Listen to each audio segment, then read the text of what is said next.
In case of an emergency evacuation, we are to take one of the two exits and wait at the trees on the same side of the street on South Cayuga and Green Street. Do not cross Green Street. Those with restricted mobility, in the event of an emergency, it is best to move to one of the stairwells, and the first responders will arrive to aid you. In the event of other emergencies, you will be notified at that time. We want everyone to be aware of their surroundings and offer help when it is not in your own detriment, as you are your own best advocate. Okay.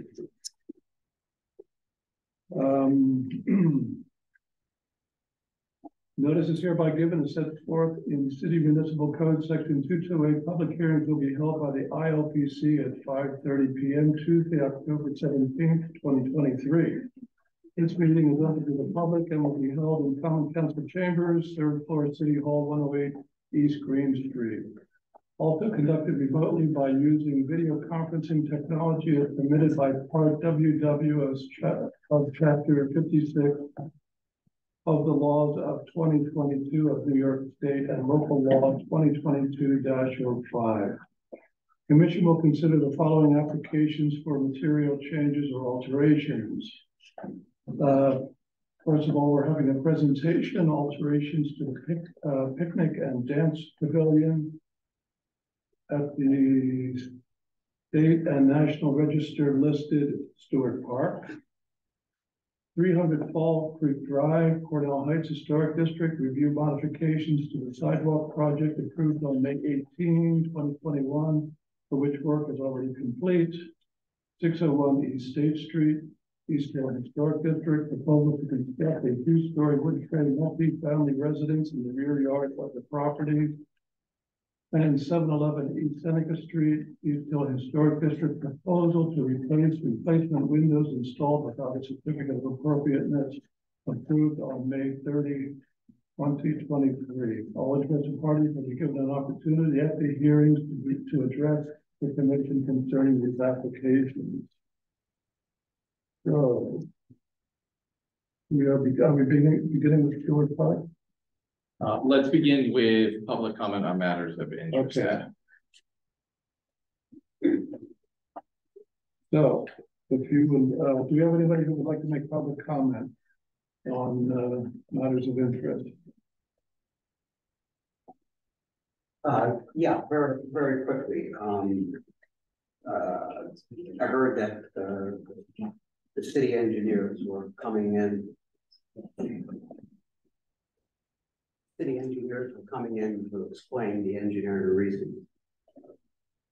No, I want you to know that no interest in that, as they engineered the first time.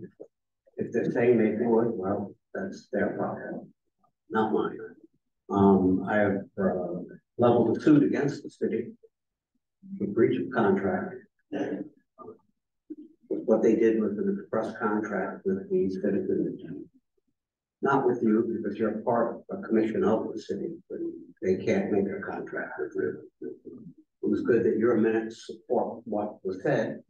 And what the compromise was. I have no intention of compromising. The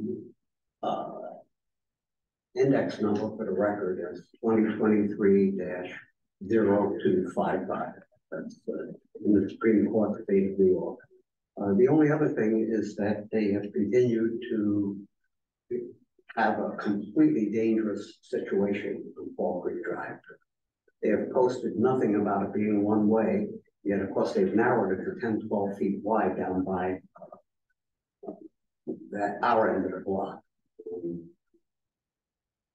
Coming out of my driveway to leave, I have a witness, I won't mention who, had to stand there and play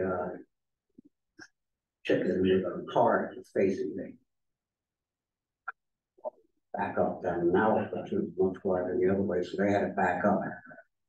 That's minor. What happens when someone comes speeding down the street, which still happens, and someone is crossing the street or going up the street. the big thing is that it's no longer viable to have two-way traffic, yet it is still two-way traffic. The city hasn't even put up a hand-painted sign. Don Citra, I notified him on Sunday night, but nothing. So these are very dangerous conditions, and anything that happens as a result of that will result in a suit against the city.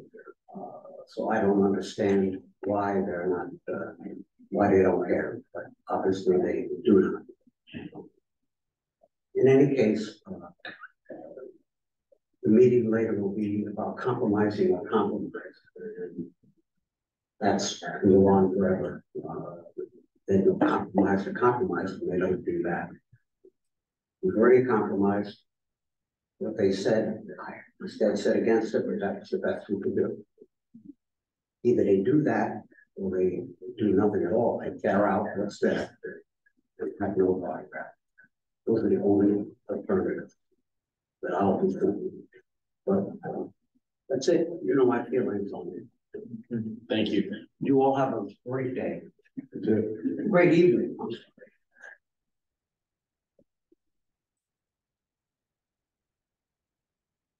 You know, I think we know what project he was talking about and who he is, but he didn't state his name or describe which project, so maybe we should do that for your record. Right. I don't know his name. So that was Les Salmon speaking on the 300 block project that was just completed. Or it's not yet completed because there's no signage. So.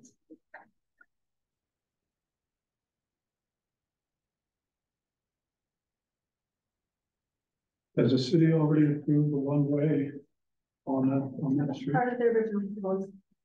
Okay. Yeah, we can talk about there's one-way signs all over the drawings that are not installed. And I did notice people zooming down there.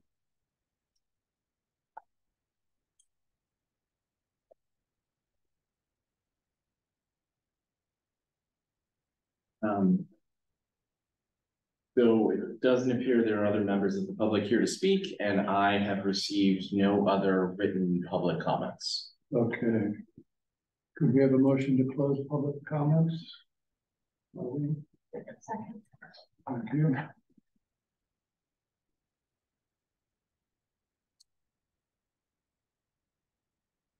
What do we do next? We have the Stewart Park Yes. presentation. Okay.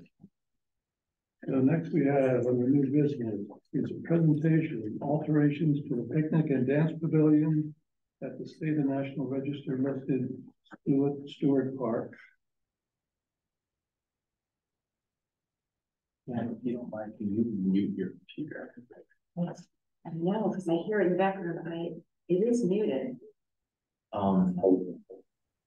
Now it's not.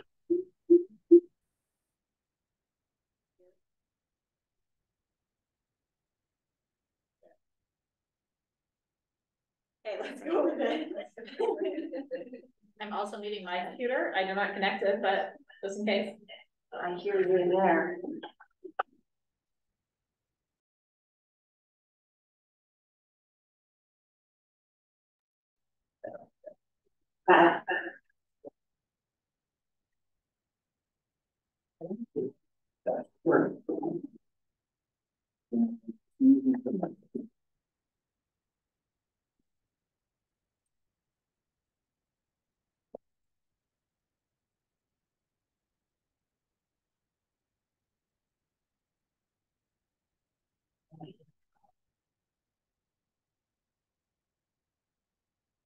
So I can share my screen. Yes.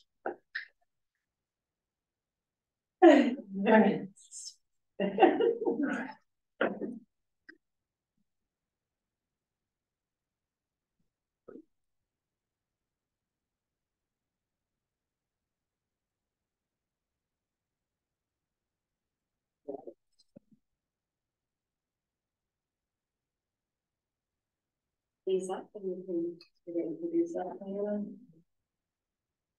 Yeah, I'm Jennifer Ahrens. I'm from Barrow Architecture. I'm the architect working with Diana Reisman and Rick Manning. Diana is the chair of the Friends of Stewart Park and the executive director of the Wharton Studio Museum. And Rick is the executive director of the Friends of Stewart Park. So I'm working with both of them. We met at the exterior restoration of the Cascadilla Boathouse.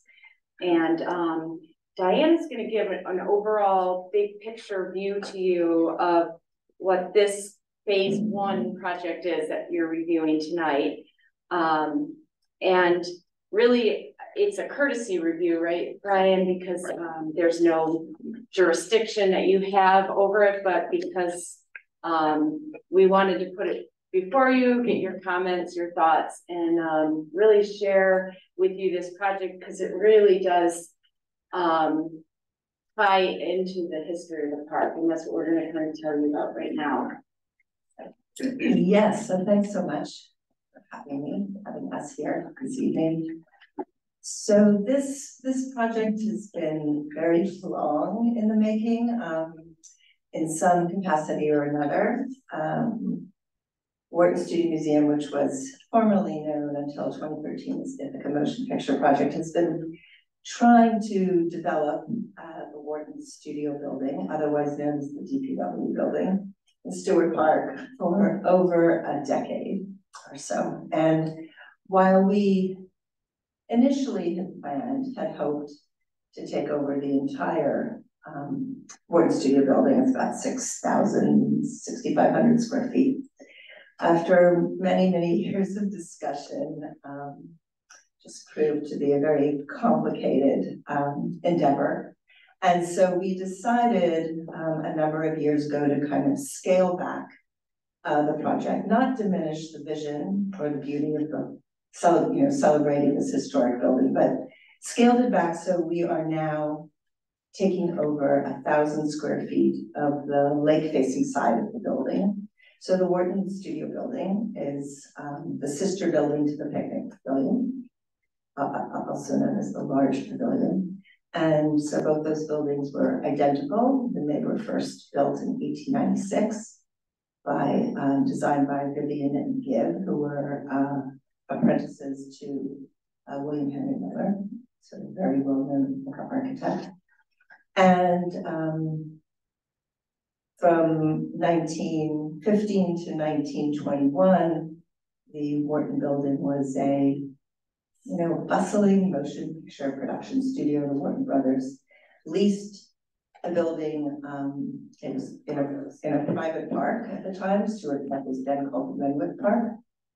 And the Whartons created sort of their cuteness. They leased 50 acres of Renwick Park and made hundreds and hundreds of films of all kinds. And they were best known for their episodic serials. So this building is one of only a handful of studios from this era still standing in the country. So it's our best artifact. And we've just always felt that it needs to be celebrated and highlighted for the history that took place there.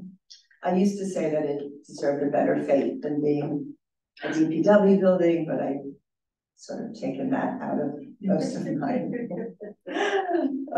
comments. So, as you know, Friends of Stewart Park has been revitalizing the park since 2011. The playground, we refurbished the picnic pavilion, the landscaping, signage, carousel. Met Jennifer through her work on the Cascadilla Boathouse in 2022-ish, with a state grant that was written by Susan Holland at Historic Ithaca. And we're just very excited now to be in the design development phase of the project. And the project has evolved over the years. And this part of the park, the whole area with the picnic pavilion and the parking lot, and then the Wharton building was 100 years ago, really kind of the recreational cultural hub of the park. There was a man shell, which you sort of see delineated by that little design there and what, we're going to do with the parking lot. And then the water tower, is the other square that, Jennifer's showing that came down in Hurricane Hazel in 1954. So we're looking at this holistically. The picnic pavilion is a very popular building. It's fully rented all season by people for weddings and other parties, by Cornell and IC. And it's just a lovely building. We replaced the 7 original window and door units many years ago. And so we really just want to bring life back to this part of the park because it's kind of lacking in terms of that life at the moment. And so the idea is to really invigorate this sort of the historic core of the park, to develop the Wharton building, as you were seeing in those renderings. The middle section, which is parking, so there's the Wharton building with outdoor terraces.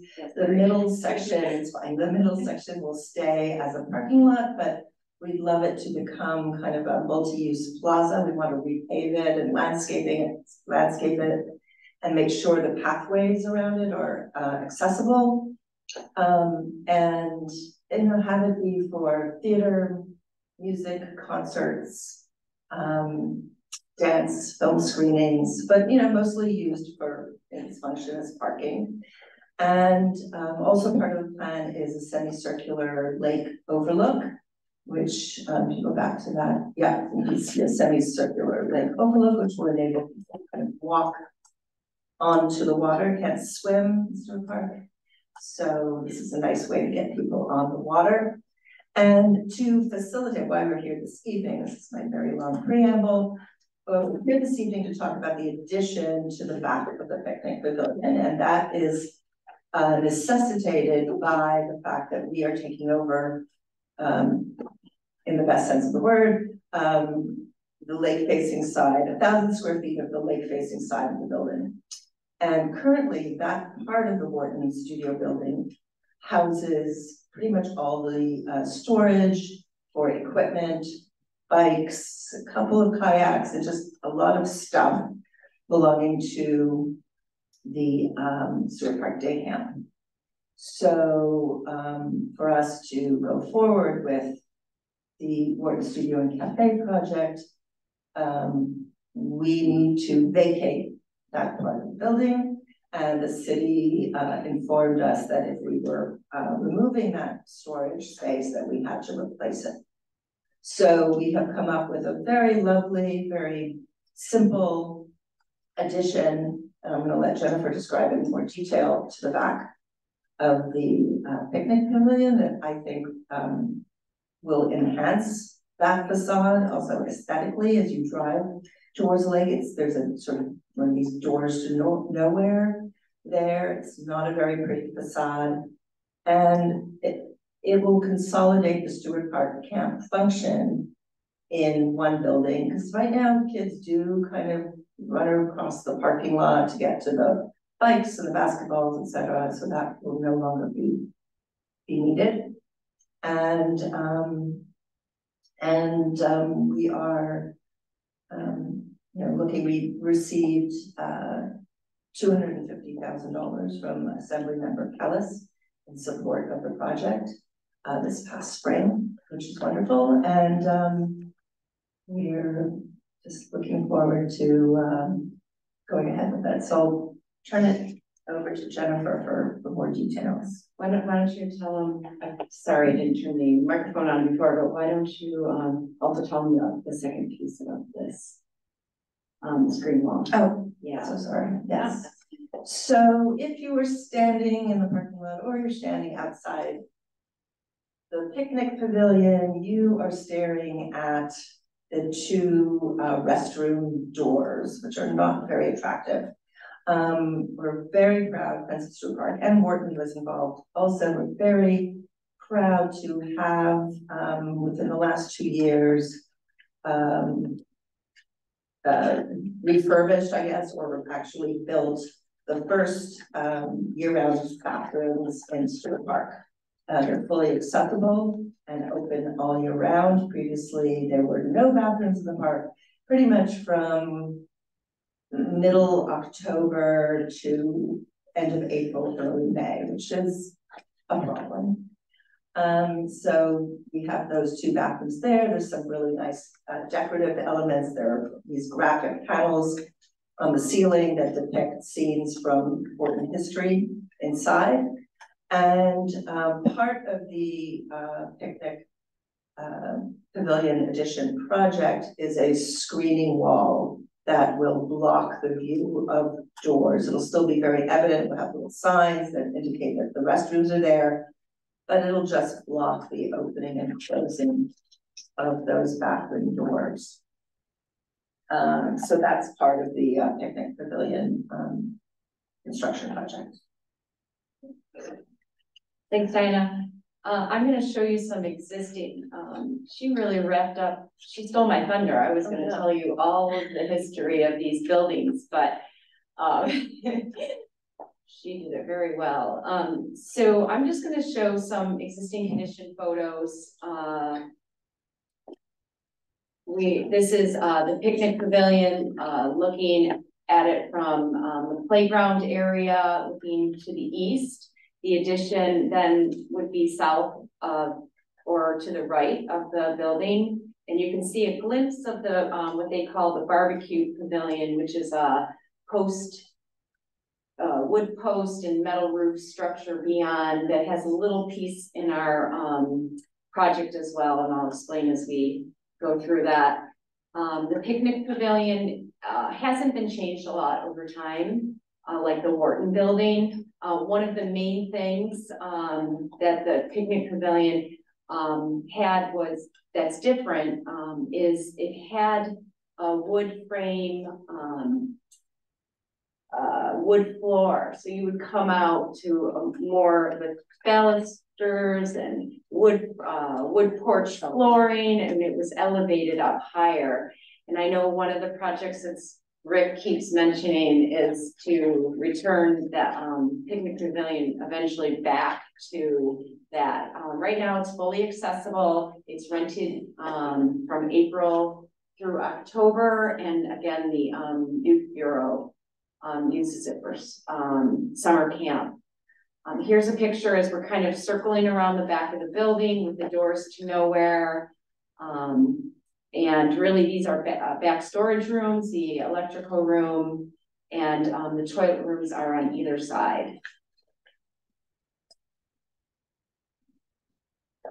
Back photo. And then as you round the corner, when I get to show you the floor plans, you'll see that we tried to engage our addition, the storage area, to make it fully accessible, and it directly engages with this east side of the existing porch. And here's the lakefront view. Then going over to the Wharton building, which is the Department of Public Works building. As Diana mentioned, here we have a very stark view of the two restroom doors.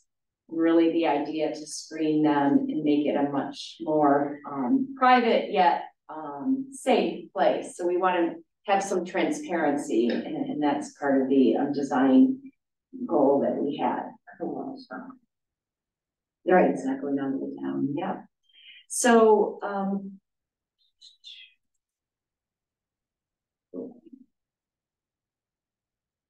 so going to the actual design of the picnic pavilion,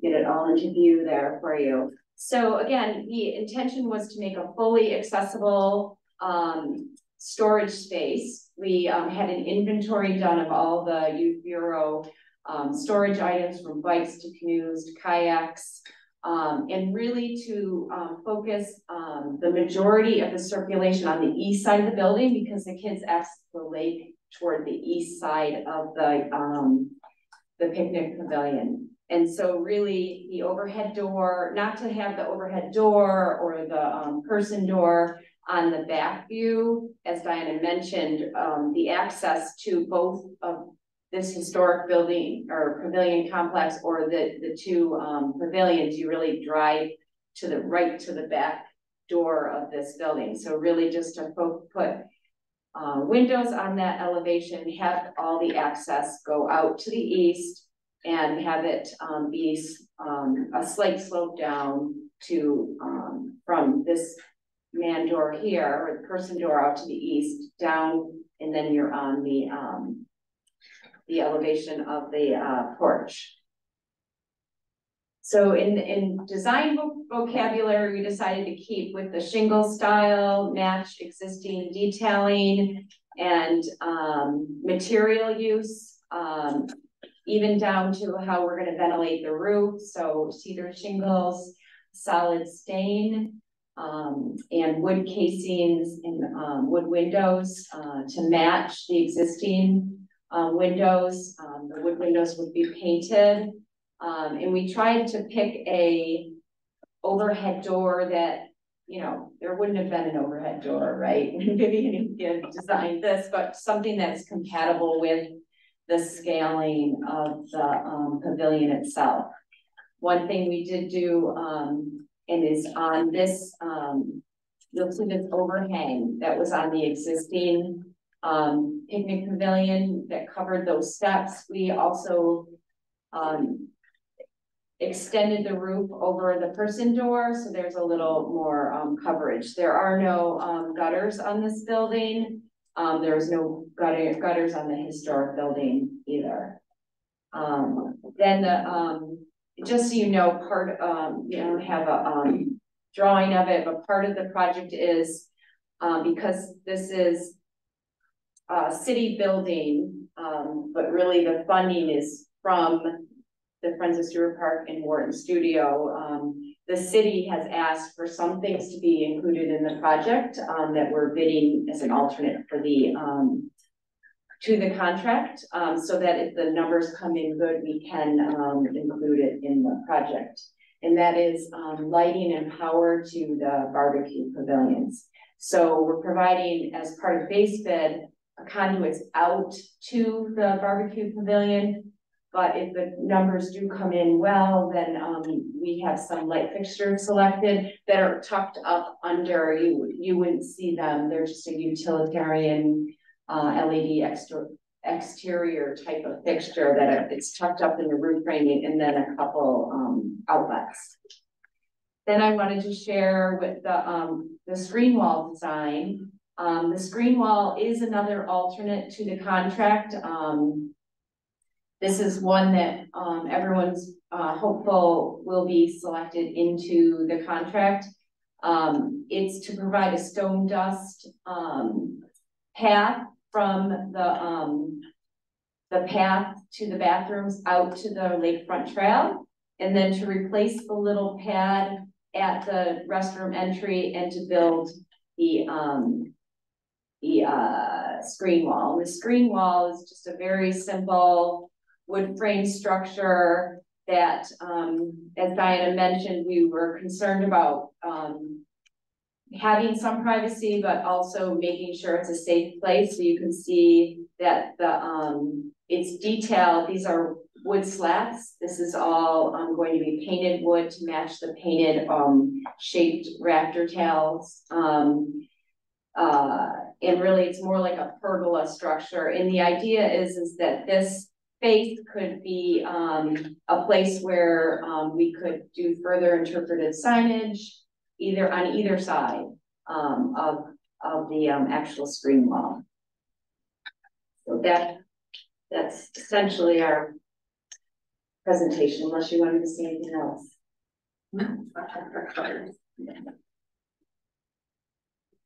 Back to. I didn't really mention what we were doing in the Wharton Studio building as the Wharton Studio and Cafe, but very briefly, we are developing that 1,000 square feet into a cafe in the corner, small cafe, and then the rest of the space will be exhibit space for installations that tell the history of Ithaca's role in early movie making and also the history of the park. And it'll be kind of a seamless space between the cafe and the exhibit space, sort of seamless, sort of back and forth, and just really to highlight and celebrate the history of the building. And then there'll be these very lovely outdoor terraces facing the lake with solar shades. And yeah, it's a sort of a simple way to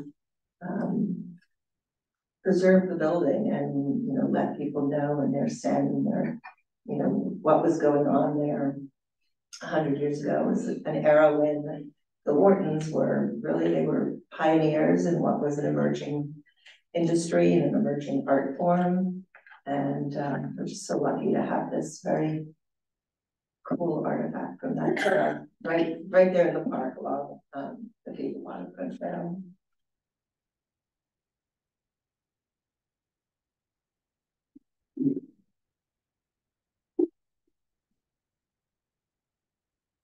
Any questions?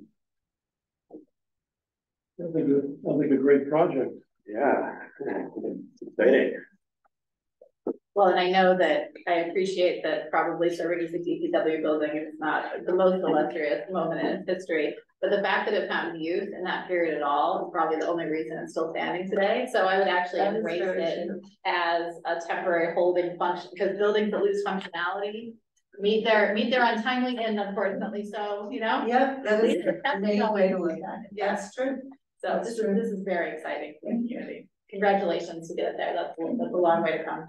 Is the remaining 5,000 square feet going to remain DPW? Yes, the DPW function will remain, and we're going to have some on the northwest corner. We're going to have sort of some vegetation that will kind of separate the DPW function from the more public facing function. What's very cool is that in the ceiling of the main bay, which was the Wharton Studios main production bay, there are these really interesting sort of metal tracks that we believe were scenery tracks from that era. Because movies were silent at the time, there was no need for quiet on the set at all. So they were able to shoot multiple scenes from different films all at the same time. And we think they used these to sort of, that the tracks would support backdrops and things like that. And we're hoping to create like a little window from the gallery into the DPW bay so that people can, you know, with a little sign explaining, can see those tracks. And if you walk by the DPW building on any given day, the big retractable doors open and you can see those. But those are an artifact as well. Where was the big tower located? Was it right part of the building, or was it sort of separate from the tower, which came down in Hurricane Hazel, was right where Jennifer's gonna show you where that square is. See my cursor there? Between the two pavilions. Okay. I was gonna suggest maybe the tower could be, so that square is the tower? Square, yeah. And that's the size of it. Yeah. I was thinking. And then we have a little sign there as well. Celebrated more as the original location of the tower.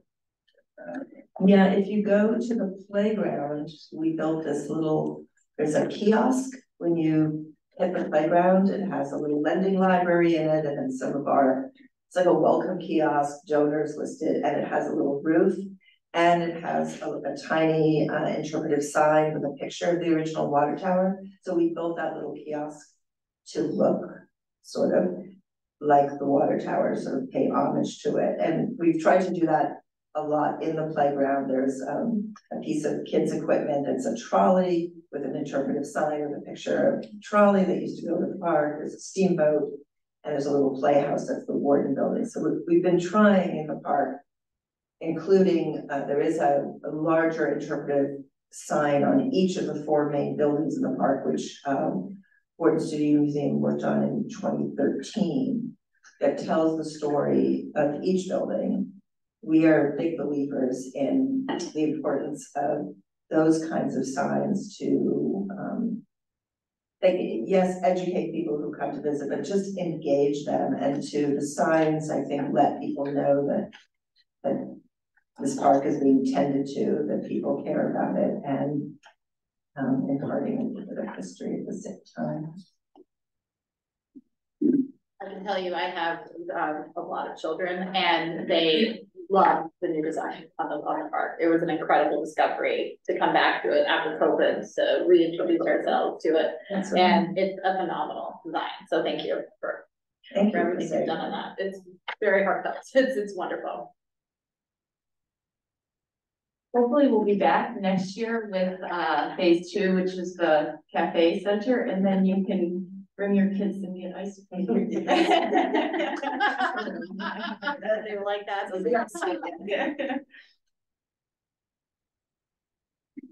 Is this, this is design development that we're looking at here? Oh, Because, or, I mean, I see some little things I could nitpick about. Is that, I don't know if that's allowed. oh, no, of course, you can pick away. It's, we're in construction documents right Construction now. documents. Yeah. So the windows, in the narrative, and today you said they were wood windows, but on the drawings it says clad wood windows. Yes, you know, I didn't show my cut sheets. We're doing a double hung, of the Ultimate series from Marvin Wood, though. Wood and wood, yeah. Because it does say clad on the drawings. And then, the mutton pattern on them, they look a little, they just call it out as nominal 3 foot by 5 foot windows, and I never know if that's the rough opening or the sash opening or what that is, but the 9/9 looks a little horizontal for the light proportions. I noticed that these lights on all the doors and are square. So that's getting really nitpicky, but I thought, you know, sometimes that horizontal portion of the divided lights can actually look bad.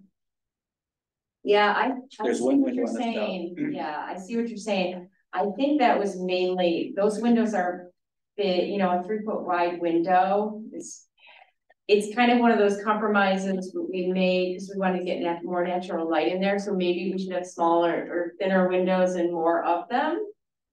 Well, that existing window is 2'10" wide, and it's got 6/6, and that's Yeah, more of a slightly vertical proportion to the lights. yeah. I always think when the lights go horizontal proportions, they look wrong, so I just want to Yeah, no, nitpick about that. I'm trying to go back to, you mean this, With H and scale elevation, yeah, there we go, this guy. you know, that's I think an original, fairly original window. That's an original, yeah. It's 2'10" by 4'6", sash opening. 6/6. That's a great comment. Yeah. Okay. Carrying along, I've never seen these vent strips built into a roof like that before. They're really weird. Yeah, Pamela Kingsbury. Yeah, she was the architect who did that. It's because it's the hip roof. I've never done it myself either. Because it's a hip roof, it's on the boathouse as well. It's to provide some sort of ventilation in there without littering your roof with which they have in here, but that's found in all of the buildings in the parks. That's why we're maintaining that detail.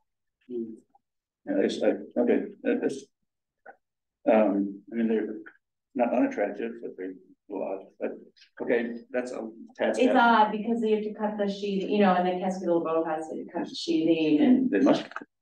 Yeah.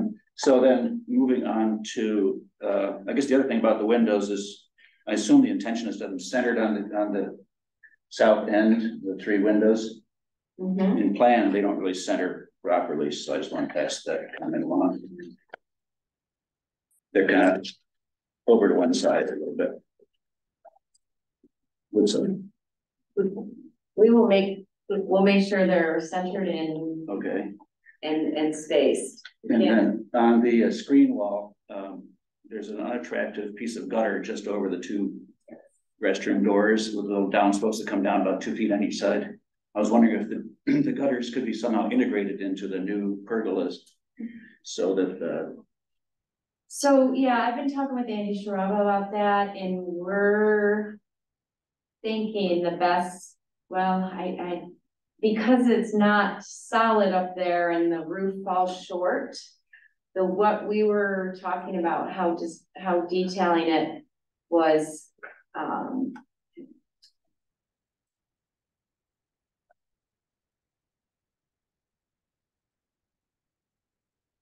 I mean, it's a white, like Plastimo gutter, which just seems out of place in the new design. there is no gutter right now. We're Just looking- over the restroom doors. Yes, there's no gutter right now in this design. In the design. Yeah. One way we talked about, and it's impossible to have the gutter there if we drop down the top of the framing and then run it across the framing. And then we talked about dropping a downspout here and then bringing it to daylight. Because then it would protect that. Right now, the gutter or the downspouts just drop.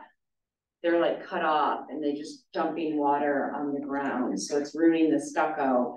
So, but how we're framing it, we need to keep these members this way. So I'll talk to Andy about if there's any way, I'm not sure. It looks like you're quite challenged to get a gutter in above the Yes, new pergola and below. very challenged because of the structure as well. Talked about doing a diverter at the roof. Oh, yeah. That might be good. Yeah. You know, like shaped copper, just something fabricated and tucked in. Just that, it's a white gutter sort of stands out. Yes. You agree. That won't be there, don't worry.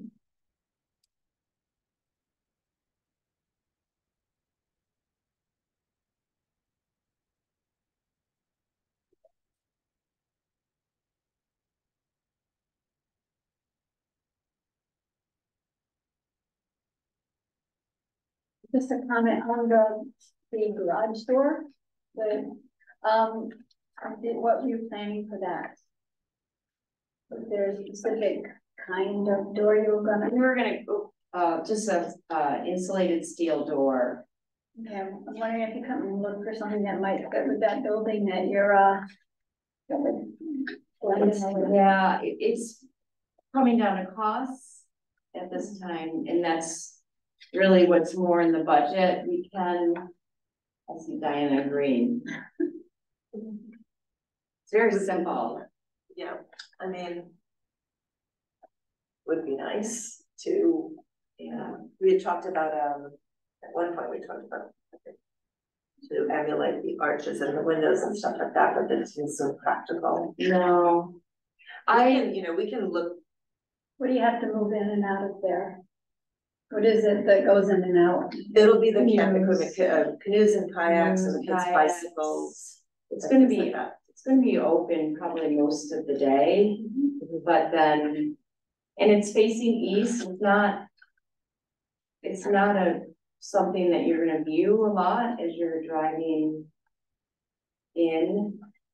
Our approach was just keep it simple, not draw to it. Like again, it's an introduced item, like they wouldn't have had it originally. So what color would it be? It will be painted to match the sash. So that green, Yeah. the green that we used on the picnic pavilion for the arch window. Yeah. Good to know that you're just thinking in those terms, trying to think of how you can blend it in. Yeah. That's great. And I agree, the project looks wonderful. Any other comments? Yeah, I was thinking about that garage door as well. On the studio building, the current DPW building, there are some sort of large doors, right? What are those, some old original doors on there? Are there to go into that space? I'm just curious. There's the retractable door on the west facade, which is what DPW uses. we were hoping, I don't know if we really talked about it so much now that we're sort of separating the function, but we talked about redoing that door. Right now it has sort of like old vinyl covered, it's not very attractive at all, and doing some kind of maybe black and white mural, something that either the Wharton seal or just something of a movie camera or something that would just kind of label the building as the Wharton Studio. But we haven't really talked about. So it's not an original door then? That's not. No. I was thinking if it was, it could be nice to mirror that in the new garage. Yeah, but no, it's not that. that's not an original door. No, it was like, that has been, the Wharton Studio went through a lot of uses, like it was a roller skating rink and a vaudeville theater and a dance pavilion, and then it became the Wharton. Changing rooms. Yeah, then it for became the for bathrooms. Mm. Yeah, and like Caitlin said, really the DPW, because it was vacant. After the beach was shut down in '61.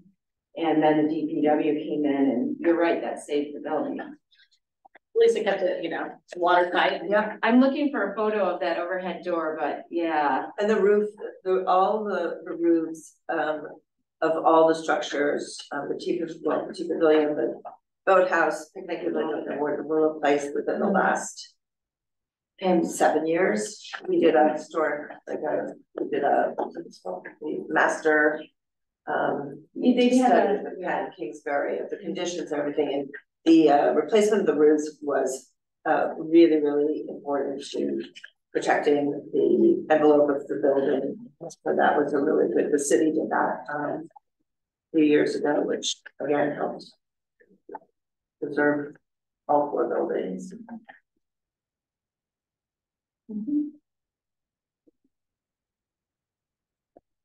Any other comments? Thank There's you. What a great project. Thank you so much. There's the track. Yeah. Yeah, that's the DPW building. And I have some archival photos that show the tracks. So yeah, it's nice to see that. Where is the museum? Is it all set up and? Well, that's gonna be part of the, we're sort of a museum without a home. We have a permanent exhibit in the Chalkin Center for History and Culture, and then we do different kinds of pop-ups, installations, and so we function as a museum without actually having sort of a whole bricks and mortar real destination, but I kind of like that in a sense, and this is definitely the developing this space in the original building is really at the heart of our mission. So with everything that we do, all the programming and exhibits and screenings and workshops, it's really just to broaden awareness of the history and to really get the building. So it celebrates that. Okay. Thank you. That's a welcome. Thank you. Looking forward to next year's presentation. Do they still have the little candy and hamburger stand there? No, it's gone. Oh, that'd be competition for your head. It would have been, yes, but that building, that was run by the Banks family, the concession, and we determined with the city, about 6-7 years ago, it was either had to be completely refurbished or torn down, and they took it down. Yeah. The fairground was nice. Oh, yes, I do. I was there the last time I was there, the Raptors Center was celebrating their 75th anniversary, so it was free for everybody. So, Oh, that was fun, I was there too. it was a lovely day. It was beautiful day. Yeah, that's nice. Thank you very much. Thank you. Thank you.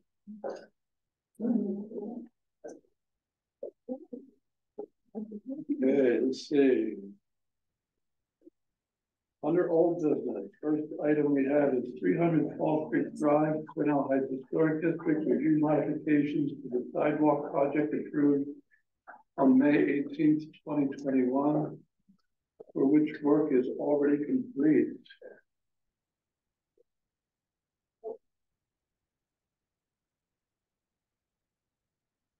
Do you have anybody to discuss that? Do you have any information on that?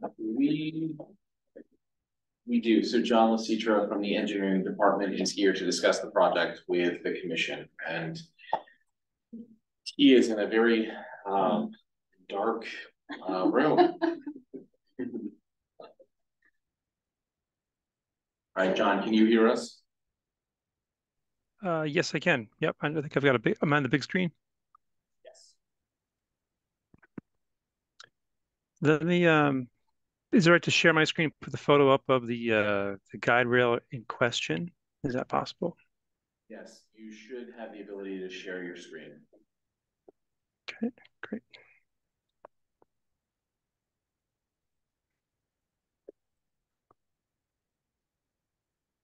There it is. All right, did that go through? Yes. Yes. All right, yeah, I'm not sure if Tim is joining or not. He was a little bit later than the 6 o'clock start, but I'm ready to answer any questions you'd like.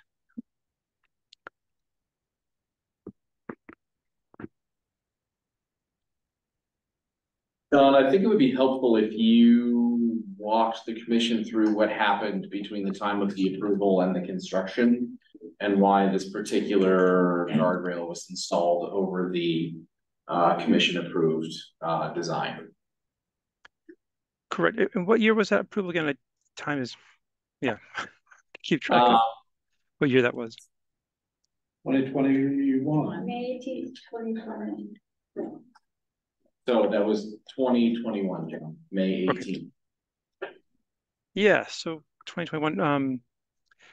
So thank you for that initial approval. The year of 2022 went by with getting construction funding and finalizing temporary easements for construction, and then the job was bid in, I'll have to check the exact date, but roughly between January and February of 2023. So construction's been happening and we're nearing completion. And the exact design element of that guide rail, I did get the engineer on record from Delta Engineering, Chris Maybe, to ask him what happened with our request for the box beam. I believe it was a green painted guide rail. And a number of punch list items for them to work out for design. That was one of them. And he was able to go back through the file and come up with our reasoning for not doing that. And I'll just read a quote that I sent Brian recently. So the main reason that a heavy block outpost W-beam guide rail went in, which is what's currently shown in the photo, is because of and the main reason for all guide rails of background is just that you're trying to protect against the drop hazard, the fall hazard being the gorge below. It's quite steep, within 10 feet. I mean, maybe even less than that in some areas of that, behind that retaining wall. The drops down to well over 50. I have to look up what the actual feet is, but maybe 100 feet. But the deflection distance between, I'll just read what he wrote here. There's not enough clearance between the rail and the face of the wall to use box beam. Corrugated rail must be used with tighter post spacing, 3 foot versus standard 6 foot, because the gap between the wall and the rail is so small. So basically, there's not enough deflection distance for the box beam, and the heavy block outpost that we use for the W beam, it will give less, it will deflect less, and that is the reason for using the W beam. And as for the color, Chris wrote up saying guide rail is not fabricated with a color, and he made the clerical note saying the New York State Department of Transportation has even discontinued the use of rustic rail that was found in the Adirondacks. If you travel up there, some of it was the patina rusted guide rail, but they're no longer using that as well. So that is, so when the contract documents were written out, I guess we should have went back to the commission and updated you for the engineering safety reasons why it was not done per the original approval. But that was missed.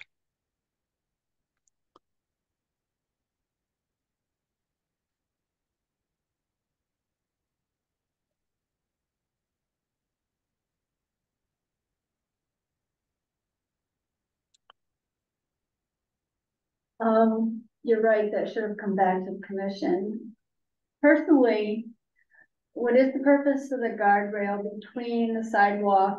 What is it protecting? It's not high enough to prevent somebody from stepping on it, which they couldn't do before.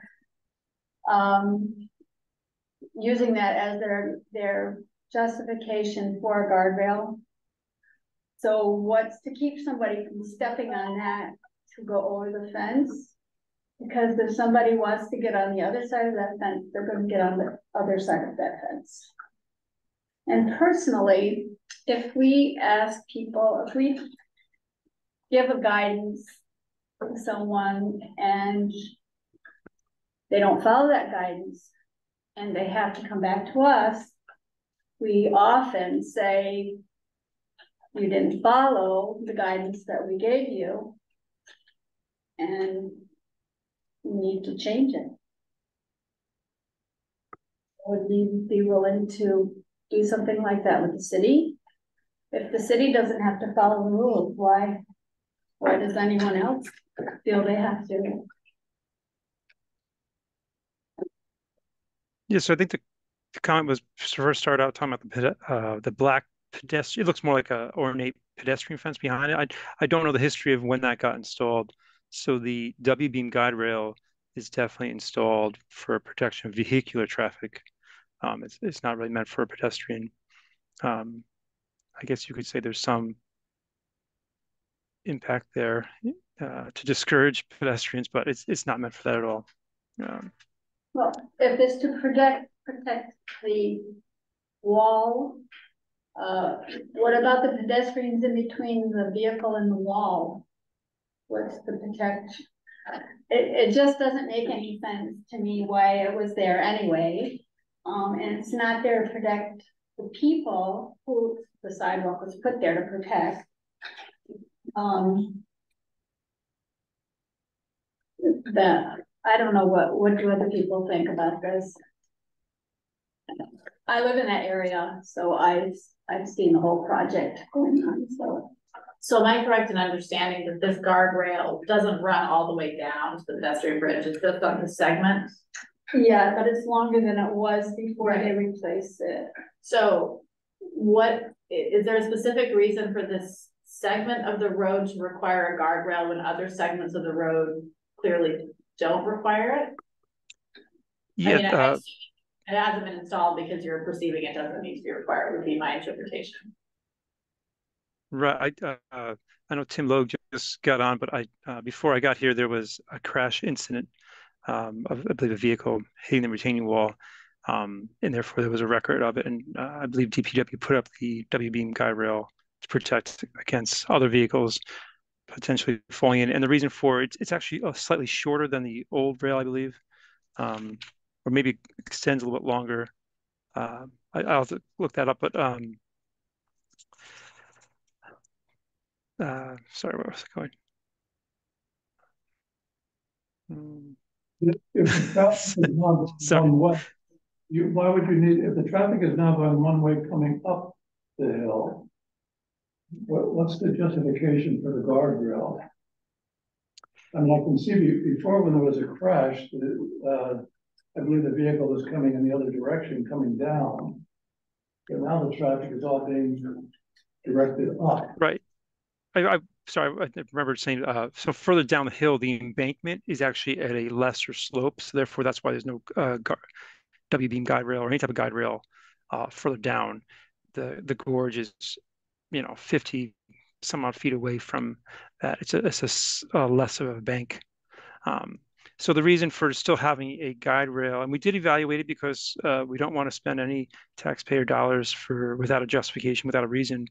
Even traffic going uphill, it was still found that there's still a chance for a great injury It's because of the drop off on the other side, and also and on Ithaca Road, going uphill, there was at least two traffic accidents that was severe property damage on Ithaca Road. So we installed I believe that was a box beam guide rail there because we didn't have any restriction of a obstruction such as this retaining wall.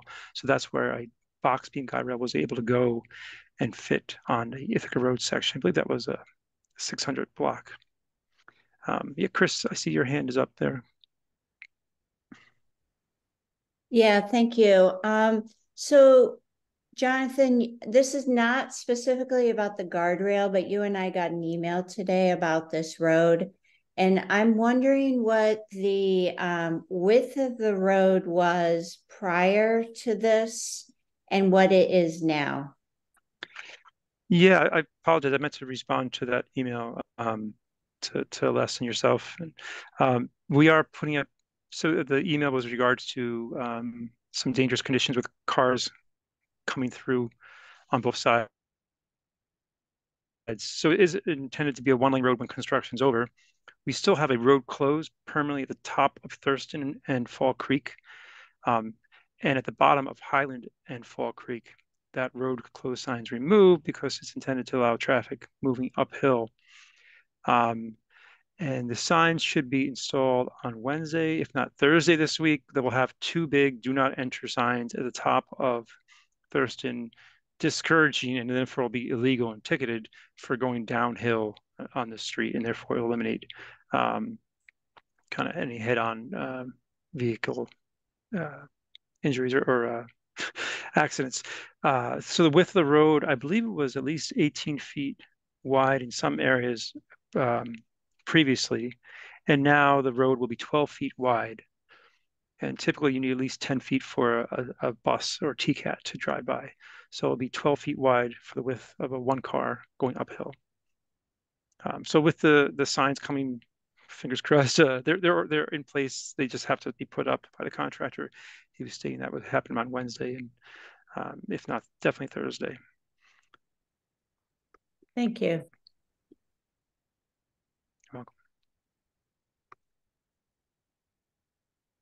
I need a reminder of what the approved guardrail, how it looks different than this one. The original drawings showed the existing guardrail, which was like a used guardrail, to be removed and reinstalled.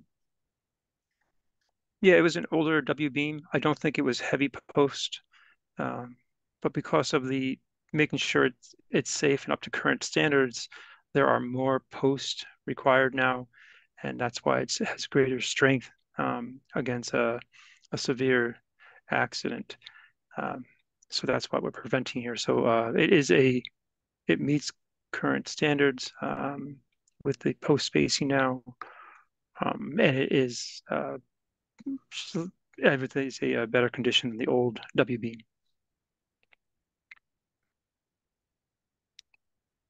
Is it possible to paint it black or green?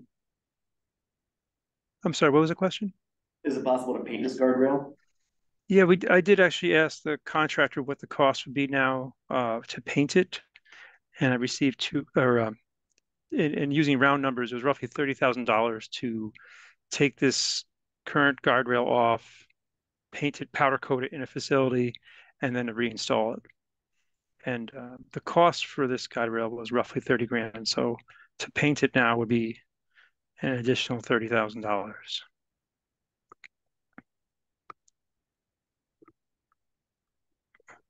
I noticed one other change to the original contract documents. The original contract documents had 5 foot and 4 foot width sidewalks, and I measured the sidewalks installed as 6 feet. So that might have been one location where another foot or two could have been picked up to provide more deflection space for the guardrail. I don't know why they got changed to a wider walk. It's not really that busy a road for people to walk on. Yeah, that's a great observation. So Cornell University is technically going to be paying for roughly half of this sidewalk project on Fall Creek because down the center line of the road, the way the sidewalk improvement districts were drawn, I have to think about the orientation. I think it's the the non-gorge side, I believe that's north and west, because the road does turn two different directions, but the non-gorge side is within the sidewalk district.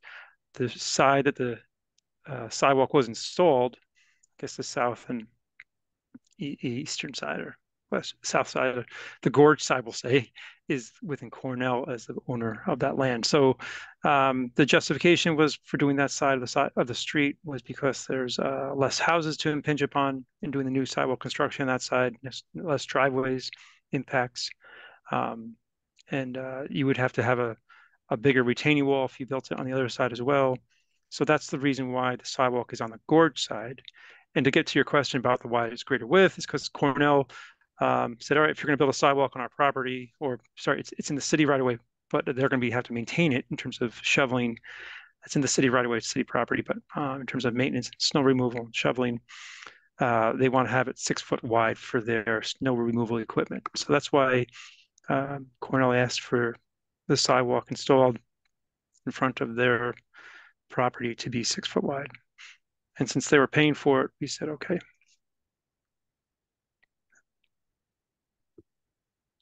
I live at 310 Fall Creek Drive, and I don't know if you're aware of it, but unless you back out extremely carefully and don't have too big a car, you hit the curb on the other side. It's so narrow in front of our house that you hit the curb when you back out. Yeah, we'll have to, I guess I could practice doing that with my city vehicle to make sure it's feasible. But it should be feasible. Yeah. I can look at that to make sure it's, yeah, there's make sure the AutoCAD and auto turn movements are correct and it was installed. The construction contractor that was doing the contract was PF Vitale, and they were using GPS enabled survey equipment to lay out. So the alignment of the curb should be quite good, but I can check that. Well, while we're on that subject, actually, the curve isn't very nice. When you look up from near that little parking lot, it's not a gentle curve. It goes up at like dog legs, and I think it might be going around a sewer manhole or something. Correct. Yep. It's really not a very nice curve in that area. There was a dog leg. Good observation. There was a sewer manhole, and to relocate the sewer, I believe, was another $50,000 or $60,000 to replace all the sewer line for about 200-300 foot section in order to allow that sidewalk without that jog. So it was because Cornell's only paying for about half of this project, we made a decision to have that unaesthetic dog leg jog on the curb line. Yeah. So there's definitely, some economic balances that have to happen with any construction project. And I'm sure you guys are all aware of scope creep, where you start with a goal of having a new sidewalk, and then all of a sudden you're adding on drainage structures and guide rail as well, and everything else is needed. And I think the project we end up replacing some other storm drains that was necessary, as well as some newer asphalt at the bottom of the hill. There's definitely been a lot of infrastructure improvements to this neighborhood and to this street. And I hope the product, it's definitely going to last a long time. Brian, what is our role at this point? I mean, there are certain changes in design from what we had approved previously. What is our role at this point? So the guardrail the change in guardrail style should have returned to the commission for review, and it wasn't. So in a normal situation, we could require the property owner to remove what was installed and install what was approved. For the city, we could do something similar, but according to our ordinance, if the cost of doing that work is substantial, it can go to common council for review. So, and if common council feels that it's not a necessary improvement, or that it's not in the public's best interest to make that change, they can deny it and the project can move forward as if it didn't require ILPC review. So I think in this case, there's a couple of things that we should talk about. First, you know, what can be done to this guardrail if it's going to stay that will make it less intrusive? And two, if the commission feels strongly that this guardrail should not remain, we can start the formal, I would have to talk to other city staff about how we move that through the process, because we could require it to be changed, but there are engineering issues that would come into play, and then also likely a vote by common council about this particular project. So I think we should start with what can be done to improve current situation and then move on to, if it's totally unacceptable, it would require a conversation between me and other city staff to figure out what the next steps would be. John, you're also a city staff person. Can you think of another route? I mean, you've had several conversations with the project engineer and the construction crew. Have you, in conversations with them, been able to determine any alternatives? Yeah, because it's a galvanized steel guide rail, it's meant to last. It's heavy, it's cumbersome, it's not an easy product to paint all of a sudden. So powder coat would be a longer lasting product if you really wanted the color. Well, the posts are already driven, so even the quote I got was going to have the posts stay, and it was going to be scratched up and roughened up the surface to accept a manual painting of the post. But then the guide rail itself was going to be taken to a facility and painted, and then they're going to try to match as best they can the two colors. Even though it was going to be two separate processes. One was going to be powder coated for the main railing part, and then the other one was going to be brushed on. So it's likely to flake off in some time, not just like any other paint. Or even if a powder coat, if someone just wanted to key it walking down or hit it with a walking stick or a cane or something, it would also be scrouched, just like any powder coat would be. So yeah, I did get the quote. It was the same cost as initial installation. I also had an impromptu conversation with Mike Thorne, the superintendent of Public Works, and he said, it's unfortunate that we didn't go back to ILPC. You can say that I'm understaffed. I was the inspector and the field engineer and the office engineer and 3 or 4 other jobs, and I was a sidewalk program manager at the same time. So I apologize for not, getting this thrown out. But as a positive, I'm a very efficient, effective worker for the city, doing many jobs at different standpoints, as are you, Brian. But I think it would be rough to plead this case in front of common council, is how my initial gut instinct is telling me.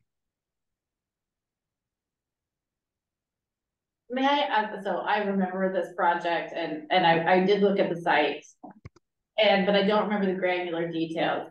The purpose of the fence behind the guardrail is what? Pedestrian safety. So the fence was added on top of the stone wall to prevent people from falling into the gorge. Or jumping into the gorge. Yes. Okay, so from a liability standpoint, when I looked at this, I hate to say it, but to me, it looks like the guardrail is a stepping stone to climbing over it if you actually wanted to. I would see the city as potentially having some concern about liability. Now, aside from cost, would it be functionally possible to put the guardrail behind the pedestrian fence, which would serve the protection of the cars still? I appreciate that it's probably astronomically expensive. I'm just wondering from an actual engineering standpoint, is that even a remotely feasible option? Yeah, that was not evaluated at all during this design. I think it'd be an interesting idea, but that was not part of the scope. because the access behind that retaining wall, we did a small 10-foot culvert just uphill of this, right around the corner. There's that one grass area behind, or between the tennis courts and this stone wall, and that was a 500% increase in the culvert cost because we had to bore underneath the existing retaining wall and using the existing bore hole that was there of a collapsed pipe. So we replaced a pipe with a good pipe, and that was a bigger cost. I know you said cost doesn't matter, but in terms of my day-to-day work, it always matters. So gaining access to put a guide rail, anything's possible if you put enough money in it, of course, but I've never seen it done. No, but that was my question though, was it, like, was that even a conceivable option? Had we been had seen that in advance of this work being accomplished? Because I don't remember that actually being discussed, and so that's why I was wondering if that was a remotely feasible one. Screening this, quite honestly, would help tremendously. And that's screening it, whether it's removing and replacing material, but I'm imagining it's not possible the way that is fixed into the retaining wall. There's no ability to screen this with that material. Is that reasonably correct? Yeah, I would just think that maybe you would find the screening more problematic than the color of the guide rail. But I don't know, what type of screening did you have? I mean, there's lots of different options for screening. Yeah. The fencing that's already there, and we're gonna it, because honestly, I think if the guide rail was behind the fencing, it would probably actually look better. But if it's affixed into the stone wall in such a way that it's not removable, then that becomes a moot point. If I remember correctly, the way the fence is anchored to the wall is not through the top, it's pinned into the side. So that might be. You're talking about the black pedestrian fence? Black. Is that what you're talking about? Yeah. Yeah, I believe I'm not sure. I thought it was just pinned to the top, maybe a little bit to the back as well. But there's definitely some pins to the top of it, I believe, yeah. But So Caitlin, are you suggesting that either that fence or a similar fence is installed in front of the guardrail as a means of screening it? I mean, I don't know, again, I'm not suggesting that's necessary, but from a liability standpoint, if I were the city, I'd be looking at that as a potential concern. If that truly is one of the reasons, if you're just simply worried about somebody accidentally falling, that's a very different thing than actively looking to climb over the space. Yeah, the guide rail is definitely there for vehicular traffic going through. I meant black fencing. If that fencing's in place to prevent anyone from ever getting over. I'm not. I think that was done by that must have been done by Cornell. I don't believe that was done by city forces. Is that part we would have to look at that because there was, I believe this is something that the ownership of the wall was in question. So there was some negotiation between Cornell and the city about it. I'm not sure where ownership fell. I believe Cornell was the applicant, but I'm not entirely certain that they were the ones that fully funded it. So I have to look into that, John. It came up pretty nice, and it was nicely done, that fence and the whole way integrated with the wall. Have you considered gluing El Dorado stone to the face of the guardrail in a Len Rock coloration? Joking. Well, I can't. That could be a nice community Get Start campaign for that. I think that could be great, Contact Ithaca Murals to paint it. That's a good idea too. If it's there to protect the vehicle, you're saying the guardrail's there to protect the vehicles. But what about, there's a sidewalk in front of that, what protects the pedestrians? If it's there to protect the wall, I don't understand the reasoning, I guess. I mean, if you look through most neighborhoods, we have streets, sometimes a tree lawn, and then the sidewalk. In areas that we have a street and just a sidewalk, when you're walking on the bridge or Cliff Street, and I mean, there's the number of areas where there just wasn't any topography. There's no land. You had to put the sidewalk right up against the curb. That's just an option for trying to make some type of space that's safe. Many of these areas do not have, or none of these areas really have a pedestrian fence protecting from traffic right along the curb. I think I misspoke. Maybe there is one spot along to Trumansburg Road heading towards the hospital, I think, where the sidewalk is slightly below grade of the road. There's a little bit of a tunnel, cattle chute kind of effect, where there's a pedestrian fence and I think it's on top of a guide rail. I'll have to look at that, but it's definitely not a typical design feature. So if we did vote to say the color needs to be changed or something along those lines, it would definitely go to common council for the approval of the extra expense. Or they could save money and take it out, sell it someone else, and they wouldn't have to pay anything to have it fixed. My 2 cents. Okay, I do believe it would have to go to common council for review because it's the ILPC's required action is more than 20% than the cost of the project. This is somewhat complicated in that the wrong material was installed. So this is an additional expense on top of what they've already spent. So the ordinance wasn't written with this situation in mind. So it's something that I believe to be true, that it would have to go to common council for review, but it's something that I would have to review with the city attorney before that happened. But isn't that why you produced the contract with the piece of paper that was sent to them indicating what the commission thought was appropriate for that space? Because there was nothing, it was kind of a precedent. Yeah, so that the certificate of appropriateness that we issue for any project is what is approved by the commission. This is a situation where what was approved was not installed. So because the city is unique in that it can appeal to itself, you know, that this is the traditional, the usual situation is not how it would play out here. This is still an additional expense. So doing nothing costs nothing, but doing the ILPC required project is, you know, $30,000 more. So it is, in my opinion, it is something that would be reviewed by council, and I don't know how they would go. You know, I'm curious. I don't know what your council liaison might.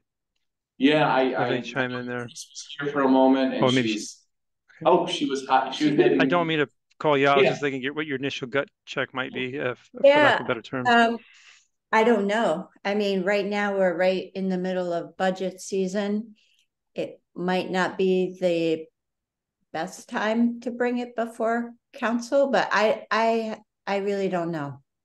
I wish I could be more helpful on that.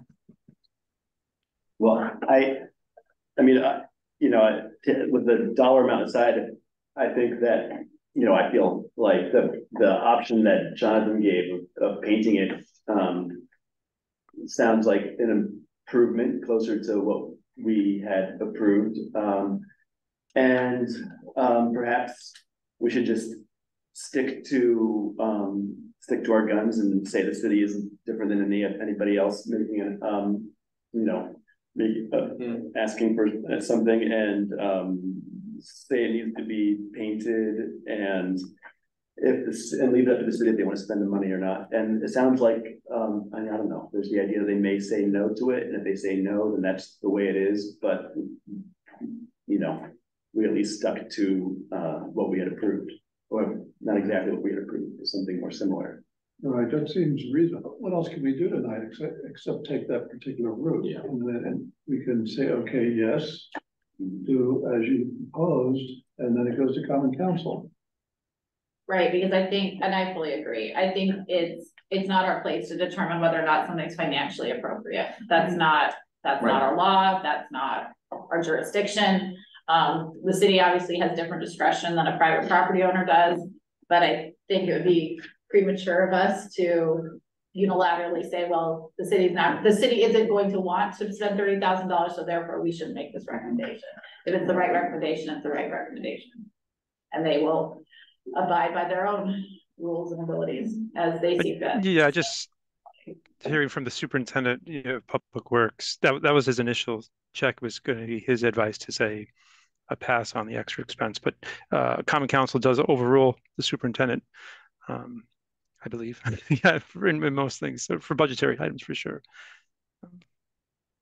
Yeah. So tonight, what do? We can vote on painting. I would vote on forward. having them install what was supposed to be installed. Okay.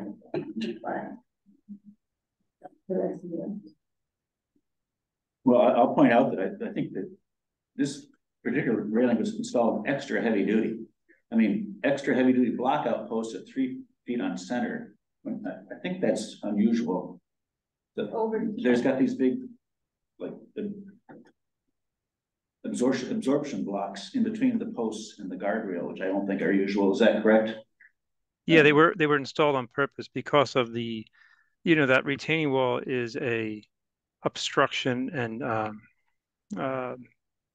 an obstacle as well. And so that's what the idea was. The idea is that the deflection behind this heavy duty blockout post railing was it was not going to hit that retaining wall, because that would cause injury as well. So the W beam is supposed to just have a car hit it and deflect and skid, and unless it's a T-bone type of accident, the guide rail is supposed to hit it and deflect. So the idea behind a heavy blockout post is that you will have a deflection that would not hit that retaining wall. So it was intentional. Yeah, the post spacing was needed. Yeah.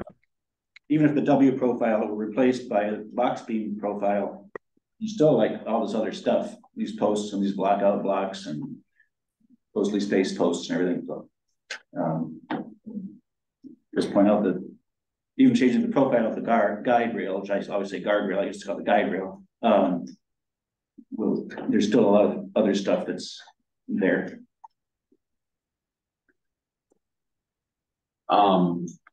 So I guess my recommendation is that someone should make a motion for what they would like to see happen here. If that is removing the current guide rail and replacing it with the commission approved guide rail, we would need a motion for that. If it is simply painting the guide rail that is in place, that would be one motion. And then from there, if the motion passes, I would take it to the engineering department and city attorney to find out what the next steps are for getting approval for that. Could we, would it be possible just to combine them into a single resolution saying our preferred would be to have the city approve or install the original as required or as approved, and the secondary acceptable option would be the painting, as opposed to having to do separate ones or having to split. Yeah. So the motion would be a motion to require the installation of the commission approved box guide rail, with the alternative of a painted guide rail in the case that it's not engineeringly possible to. I think would be an appropriate mitigation. Yeah. Because while errors do happen, I think there should be a whereas too, is that we are often enough put in that awkward and uncomfortable position of having to tell private property owners that the work they did and spent money on is not acceptable. And so if we're going to be asked to do that for our law, then we need to ask the city to do the same thing. I think that the rationale of fairness needs to play into it, at least in the whereas. Okay. And it's much more like, in my opinion, it's much more like the original proposal that they came in to us with. And if you're gonna open it and ask for public input, and you get public input, then it seems to me that's what you should do, is go with some public input. We've seen it happen, and we saw it happen on University Avenue. And so they just decided not to do that project because the neighbors they wanted input into what happened on that street. And so the city just put that aside. So they come in and they ask for public input, and then it doesn't make any difference. So just for the record, that's my opinion. So this evening, what do? Do we actually vote on the proposal, or is it just something that's going forward? So it would be, I would need a motion from someone to require the city to install the ILPC approved guide rail with, you know, the alternative being the painted guide rail. In the case that the box guide rail is not engineeringly possible. I think to Caitlin's point, it's important to add a whereas that talks about, you know, the commission's position of telling property owners they have to fix work that was done incorrectly. I think it's also important to note that the installation of the original guide rail was a certificate of appropriateness was not required, but we quickly changed the landmarks ordinance after that as a result of this particular project. So if there's somebody that's willing to make that motion and we get a second, we can move it forward. And then from there, I will. Brian, you're saying it was changed due to the original guide rail or the one that's this current construction site? I'm just saying. So John, you mentioned the accident where a car hit the stone wall. The guide rail that was there before this project was installed shortly after that accident, and there was no language in our ordinance about city improvements and approval. And the commission and members of Common Council at the time pushed pretty hard to add that requirement to the landmarks ordinance because of this situation. It was a year. Okay, that's fine. I was just making sure it wasn't the 2023 project versus the year 2000 something. I'm just clarifying. Sorry. 2012 or 2013. It's all good. Yeah. I want to clarify to Susan that the project that was submitted to us on May 18th, 2021, I believe was to remove the existing used guardrail and put it back up again. And we said no, we want a box beam, and so you said what was submitted prior. Right. That was never submitted. Right, that's true. All right, so we're gonna have a motion to move forward on this. What's going to be do you have a proposal all prepared? I don't. So I wasn't sure how the conversation would go tonight. So I saw this as a simple motion from the commission to require the applicant, in this case the city, to do what was originally approved. Okay. With the alternative of a painted guide rail. Are we okay with that concept? Yes. Do we have a motion to move forward on that? Second. Okay.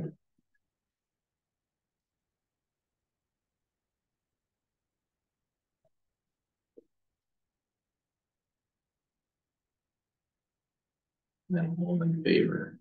All in favor? Okay. Very good.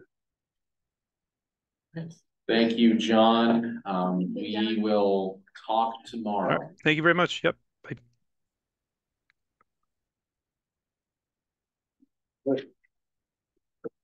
Next we have 601 Park. East State Street, Eastdale Historic District, proposal to construct a 2-story wood frame multi-family residence in the rear yard of the block. You let me in, and I can share. Sorry. It's okay.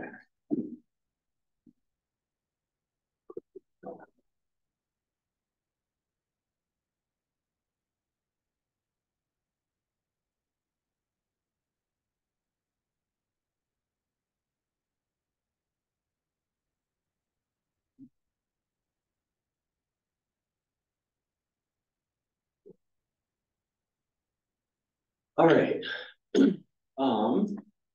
Okay, so the last time we were here, you know, we got good feedback from the committee. Caitlin, you were missing. So did you get a chance to review the last presentation? I did, and I was here for your previous. Okay. So coming out of that last meeting, you know, we had some members that were supportive of the project, some members that we weren't quite sure. And then we had a few members that were unsupportive of the project. I think the general sticking issues for people not in support of the project were one, the open space in the rear yard being sort of part of the historical character of the site, and people just appreciating sort of the experience of walking down State Street and having that green space. And then the other was scale. So that, you know, the building just being larger than 601, the building on the same site was also a problem. So, you know, we evaluated the building and we weren't really able to make it any smaller to sort of to compensate for the scale issue, just because we sort of hit the efficiency point of the project where cutting bedrooms sort of makes the project problematic. So that wasn't really on the table for us. I've included some additional information just to hopefully allay some of those fears, like as we look a little bit more closely at the project. But then we did spend the majority of our time between our last meeting thinking about the landscape and providing an alternate opportunity to the green space that was there. So looking at the site plan, you know, we were, as the design team, we were racking our brains about, you know, how to deal with, you know, it's actually David's concerns about, you know, just really appreciating the green space in the rear yard of the building. And looking at the site, we actually realized there's a significant amount of green space that is available on the corner of State and Ferris right now. That's kind of not being taken advantage of and being utilized in an interesting way. If you guys know the site well, there's kind of a mangled, hacked apart old tree here that's been sort of, it's got the top cut off of it because of the power lines that go across. And there's a fairly steep slope from Ferris down to the walkway around the building because the existing building's basement is partially exposed. So what we thought could be a really interesting compromise between, you know, for most of David, honestly, but I'm hoping the rest of you sort of appreciate the design development, would be to activate this corner and create a little parklet. So what we thought we could do was actually terrace down about 30 inches, so a little under 30, and we can avoid having a guardrail around the corner because level changes under 30 inches don't require guardrails. So that would create a few steps down onto this corner plaza where, you know, we could have some plantings, a little stone dust path, a bench or two, and some additional plantings that help sort of bulk up the area between the corner and the building. And then replace the tree that's sort of been cut due to the power lines with something that's going to grow a little bit smaller. I also just wanted to call your attention to, Susan, I know, you know, scale was really a big concern for you, and we'll see this in the 3D views a little bit more. I tried to pull alternate views this time, but the broad facade of the existing building facing Ferris Place is actually around 53 feet long. And while our building is bigger than the existing building, our facade facing Ferris Place is around 48 on the roof edge, and it's actually a bit smaller because we have deep eaves. So I really do think the spatial experience on the street is going to be one where the roof lines are pretty close.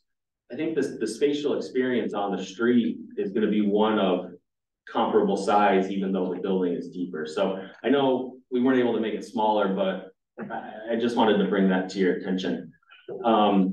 So we went in and we kind of rendered the whole scene too, so that we could just have a better sense of the building in context, just because trying to patch it into photos wasn't working very well. So this is a view showing the little parklet. We sort of proposed extending the sidewalk here. Eli didn't model that for some reason, but We'd have a couple steps down. We have this arcing stone wall that retains this little stone dust plaza, and then another arcing stone wall that follows the sidewalk and retains the earth on that end. With, you know, a mix of plantings, we're thinking smaller flowering trees, just to really beautify the corner. So looking at a view of the building from the corner, you can see the existing view. You know, there's that sort of tree I was mentioning that had its core top cut off by the power company. You know, replace that with something that's going to grow smaller, and then try to plant up that corner to create a bit more beauty.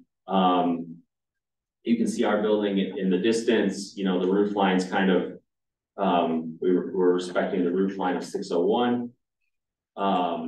This is a view stepping down into that terrace. So what we thought was exciting about this is it's taking a green space that was something you could just look at, and honestly was kind of, I mentioned this the last time, but might be a location for beer pong tournaments and, you know, college people, you know, sleeping out back and stuff, and make it an asset to the city. So, you know, this is on Charlie's private property, but this would obviously be a little parklet that would be available for anybody walking by to sit, stop, read a book at, or just enjoy a slightly more beautiful space. Sort of, and I think you get a nice dialogue with, I forget the William Henry Miller building across the street, further down State Street, has those nice stone walls that as you walk down State Street on the other side. So it put the project in dialogue with some of these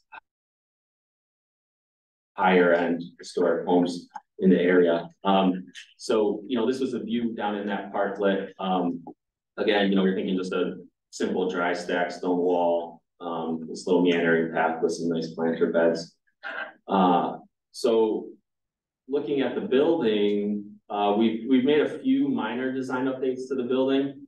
Charlie polled some friends and they also felt like the dark gray was a little ominous. So we wanted to better pull some of the colors. We wanted to keep it neutral still, but we wanted to try to pull some of the colors from the other buildings. So we kind of lightened things up and pulled the light gray from the adjacent home on Ferris Place through to the siding.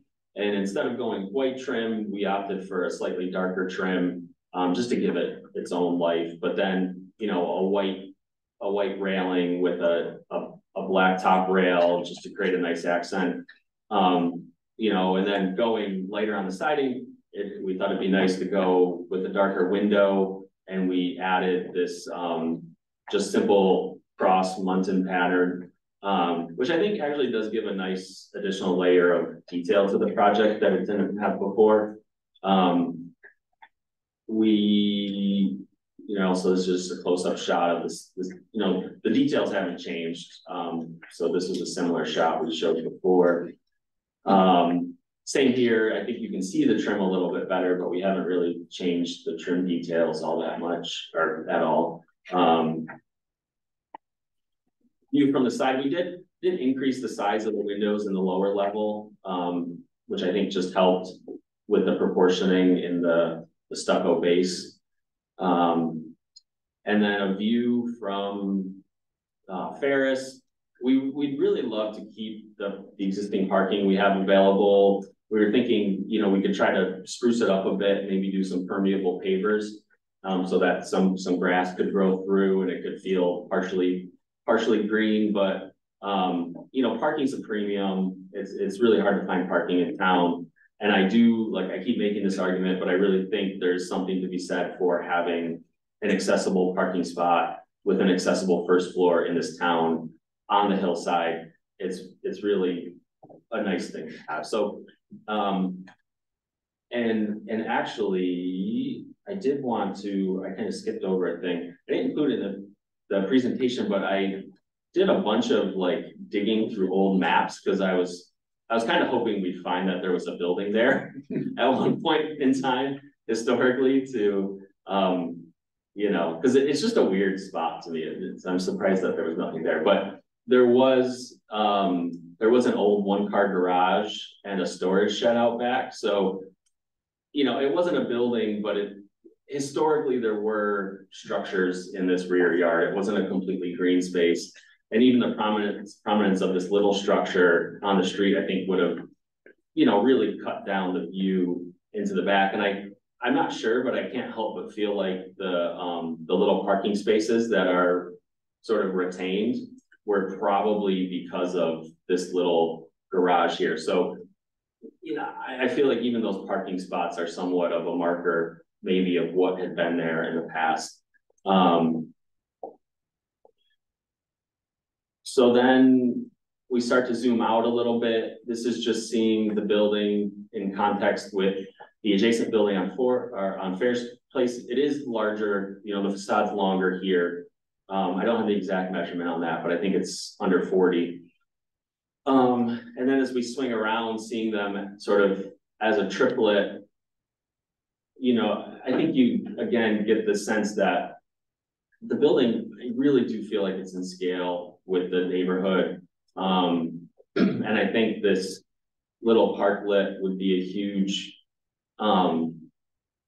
gain for the site to take kind of a deactivated, a well-sized green space and actually activate it and let people use it. I think would be a really great thing.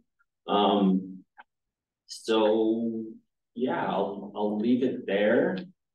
Those are our general design updates. Just trying to take your feedback and just keep making the project better. So yeah, love to sort of see what you guys think at this point. Any reason the parklet couldn't be expanded further down Ferris? I think we were just trying to keep it. I mean, it is going to be an expensive amenity, so we were trying to keep it sort of reined in.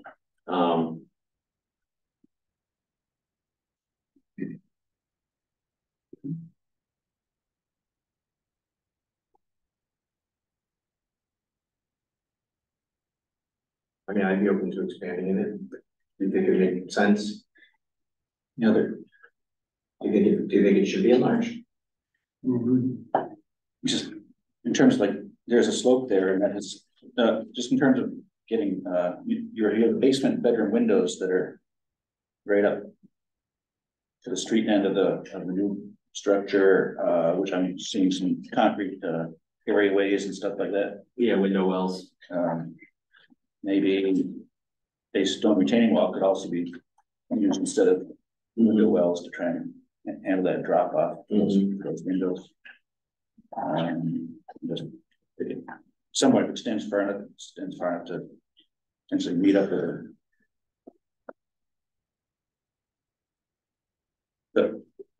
ownership is sort of it's sort of like most people don't want kids coming on their lawn, you know, so it's sort of like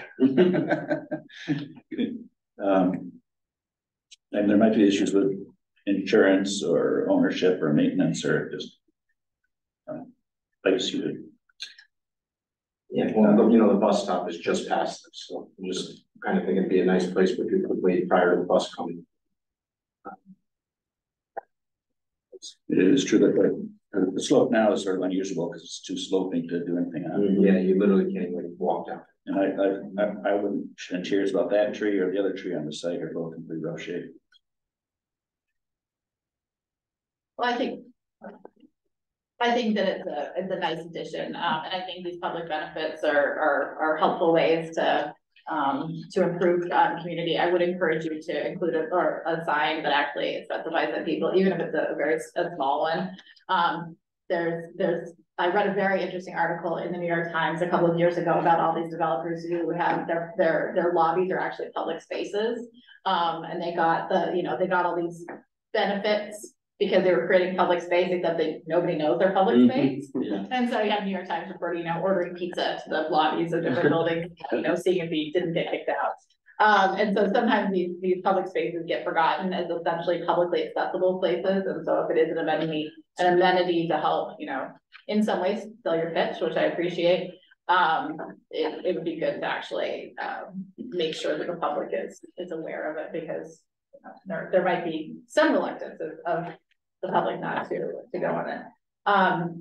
I wasn't here for, it last time you were here, but I did spend some time on the street, in advance of this meeting, and I think from a size and scale standpoint, I feel that this is a different project than, it's being referred to as a rear property or a rear addition.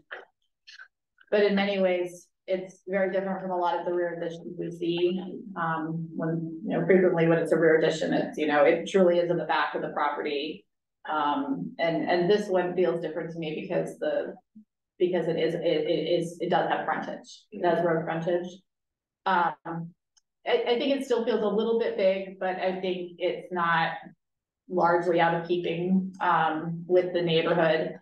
And I appreciate the level of detail that has been enhanced since the first time I saw your project. So I appreciate that. I appreciate that level of detail. I think for me, what's going to really come down to ultimately the project is the fine tuning of materiality. When new construction is happening in these neighborhoods, I really wanted to see it done in such a way that this house could be landmarked 100 years from now or 50 years from now, that it's a contributing element, it's recognized, it could become recognized as a contributing element of the district. And so I think the designs are great, and it's the finer details come down to that materiality and the high quality materials. And so I know we're not at that space yet, but I can tell you that if we get to that space, that's very much what I'm going to be focusing on. But I mean, as a conceptual idea, I'm not adamantly opposed to this project in any way. So.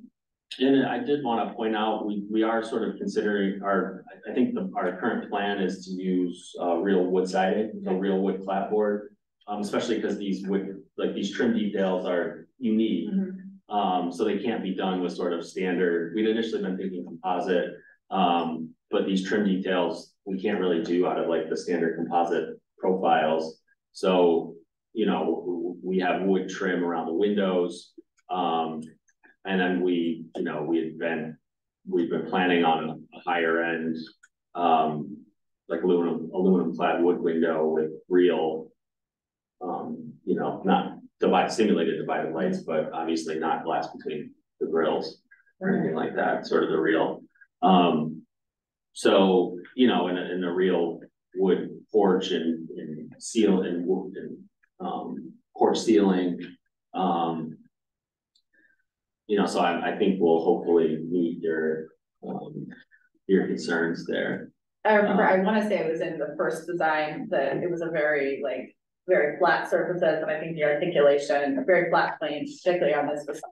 Mm-hmm. And I do appreciate that you've got more going on. I really do like Steve's idea though with the well, but if that can be conceived of differently, I think it will help tie the building together. Mm-hmm. Rather than the starkness of the concrete per se. Yeah, I agree. And I do like the design of the space, the common space that you have there.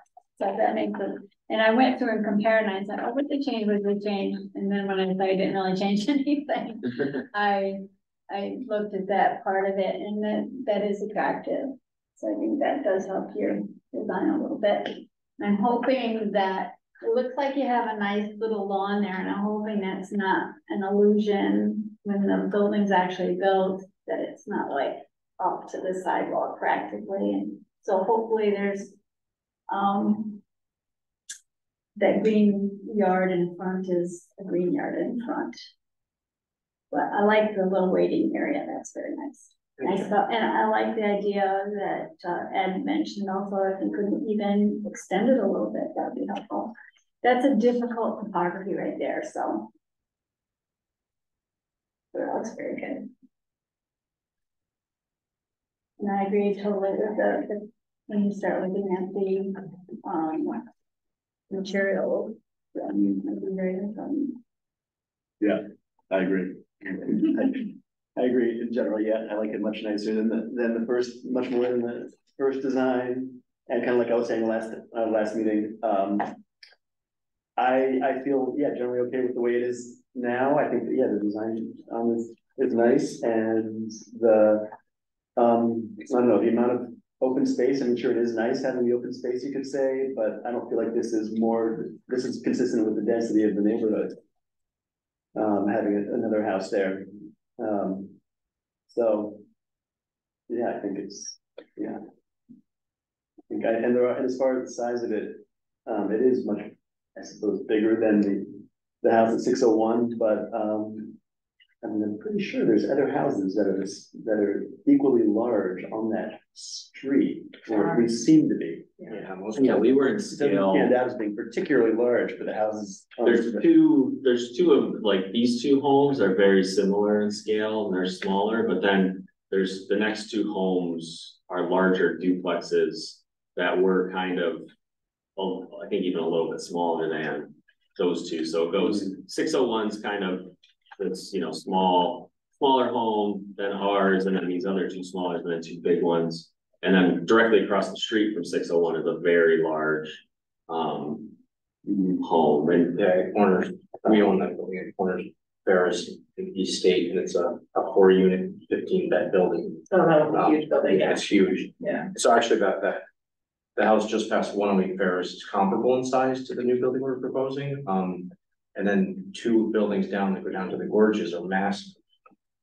They're, I think they're in the range of 18 and 22 bedroom buildings, so. so these are the two larger ones. Yeah, the gray one and the blue. And then the one on the corner, we're kind of in scale with, you know, and this is very tall, as Charlie's saying, so,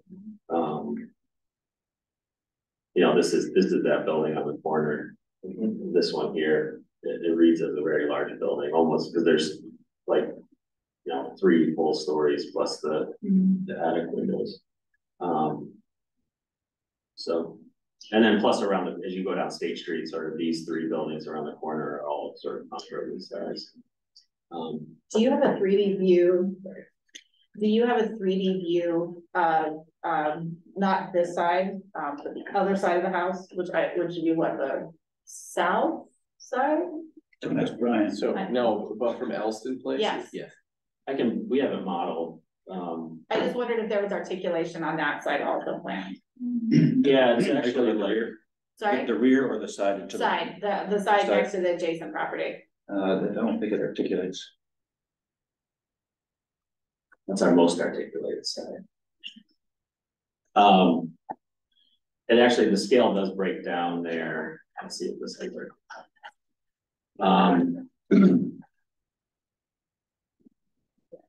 Yeah, the opposite of this one.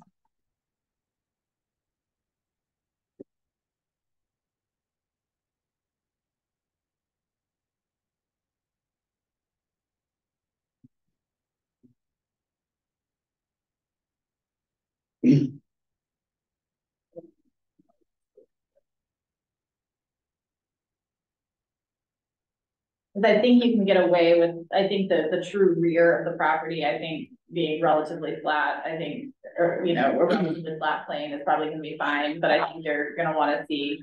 Actually, there's a 2-story and a 1-story, like bump outs. Yeah, There's on the back, okay. on the rear. We sort of try to break, because that's where the scale reads in the most extreme way, so we tried to break down the scale there.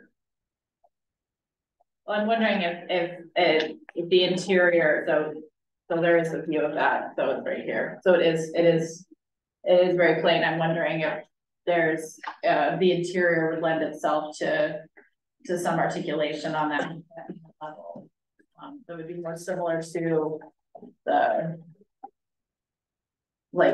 to this window series. Yeah, we could do that.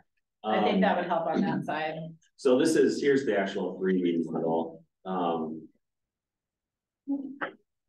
Sorry. So you can see, yeah, this side we kept a little simpler. So we could bump out there to sort of have another triple and bay window if you thought that was helpful. The back, I don't think you need to do anything. I mean, obviously the back's got a lot going on. yeah, okay. So yeah, the back's, you know, kind of nicely articulated. So yeah, it would be really easy to add that bay window on this side as well. And someone else might have a better idea. Those are bedrooms, aren't they then? They are. We have the bay window, we'd have to move towards the front because the kitchen's actually offset, but that's okay. I mean, I think it'd be, you know, it's still articulation, so we could have that triple bay and then the 3-bedroom windows as they march down at the side. You wouldn't have an issue with property line separation distance or something? We'd have to double check, but well, no, I mean, we're already trying to get a variance for the rear yard, so it just pushes us a little bit closer. But I think it still would be like, even if we just bumped out a foot, it'd still be under the eave. Sometimes overhangs don't count as Yeah, coverage. They're under a certain amount. they are. Yeah.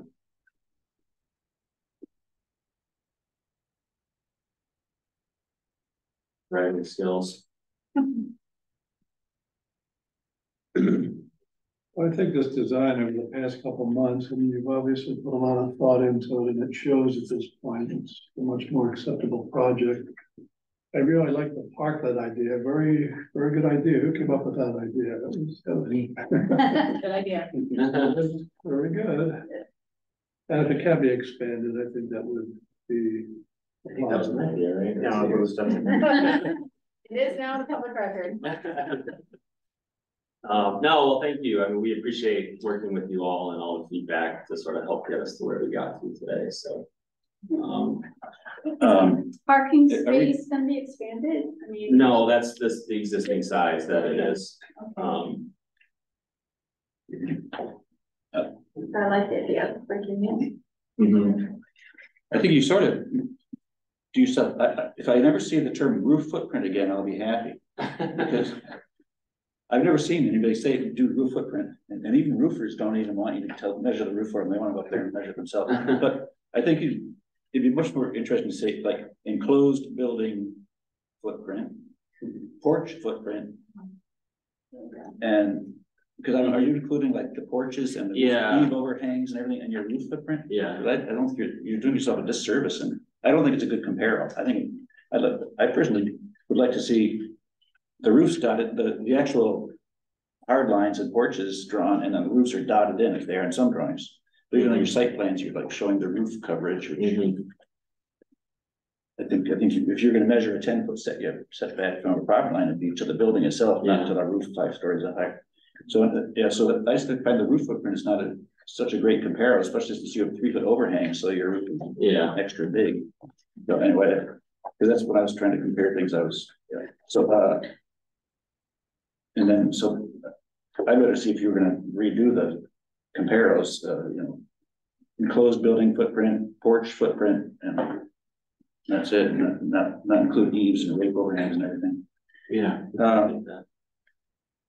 So the 42 by 42 main block, it's pretty big, but I did pace off some of the adjacent buildings, and I paced off the next one at 40, then the next one at 42, then the 48, 54. So it is really a continuation of Ferris Place massing. It is sort of in the range. And the other thing is I was given a 28 by 40 existing foundation, which had just been poured, and said, I need a floor plan by tomorrow. Recently, and actually in a 28 by 40, which is about 2/3 as big. It was actually hard to get a 2-bedroom house with a kitchen, a living room, and a dining room, and a mudroom and a bath. You know, it's 28 by 40 is not that huge, I realized. So 42 by 42 is not that huge when you're trying to cram stuff in there. So the other thing I noticed is that addition to the Stewart Park Pavilion is 22 by 42, I think it was, so basically half the size of this massing for the addition to the Stewart Park Pavilion. Have to be just also exactly 42. So having said that, maybe you know, if you do consider a continuation of the Terrace Place houses with the last one of those, I start coming around to, well, maybe this is a better way to add housing units into Ithaca than another 6-story full block, whatever they're called. Maybe this is a better way to suit you, trying to scatter some more housing around. But then I look at the bedrooms, and they're 8 by 12 bedrooms with no closet, and I tried to furnish that room. I tried to put a closet. I got a closet and a full-size bed and a side table, and that's pretty much it. I don't know where there's a chair or a desk or a dresser. That sort of bugs me. That's really kind of crammed the most people in the smallest cells, and it sort of bugs me there's not a closet, because I think people have stuff still. I know my children do. So I think it's, then I come back to, well, is this really, do we really need to cram 18 bedrooms in here? Maybe can we give each person just a little more space and maybe cram 12 bedrooms in? I don't know. The size of the bedrooms does bug me, because there's almost like cells, 8 by 12. So that's my. I was just We have going to nothing to say about the interior layout. Yeah, we are tasked with the exterior compatibility. But he got it. But I appreciate your architectural feedback. Yes. As always. That is, your questions, I'm sure will come up at the planning meeting, but we do have purview over that room layout. Well, it took me another day or two. Wait, there's no closets. Can I comment though? Can I comment? Absolutely, yeah. Yeah, no, so we've actually been supplying armoires, in a lot of these bedrooms that don't have closets. And I think it's a 54-inch wide armoire, and actually I think it looks a lot nicer than the closet, you know, because they have a mirror in the center. You know, has drawers on either side. Yeah. And in all of our bedrooms, we furnish them with full-size beds with frames, a desk, a chair, and an armoire. So 8 by 12. Yeah, so obviously, as you probably know, the minimum square footage for a bedroom in the city is 80 square feet, and most of these are 92 or 95 square feet. Obviously, we like to get them to about 100, but we have a lot of, you know, rooms that are 90 to 95 square feet, and they are comfortable enough for a full bed, an armoire, a desk, and a chair, which is, you know, really good. I had some really tiny dorm rooms. Yeah, and I mean, they're not 120 square feet, which is a double occupant room. Well, you take an 8-foot dimension and you take off a 6'4" or 6'6" length of the bed. Now you have 1'6" or 1'8" to walk by. So I don't know. It was actually a house. Yeah, I don't know where you're putting your dressers and your desks and your. In a door. Okay, but it's not in our purview, I guess. It's not, which makes me glad I'm not on the planning board because their agendas are with ours. So where can we go from here? So are there other comments before, or, okay, so there is a draft resolution in the packet that we could read. But I think we would need to add quite a few conditions to it just to get the materials that we typically have for new construction. And that's usually we have elevation drawings and site plans and detailed drawings and then a material schedule.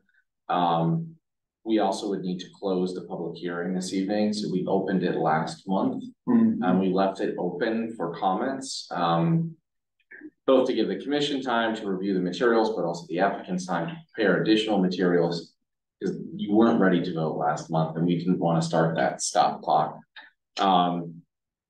Or we can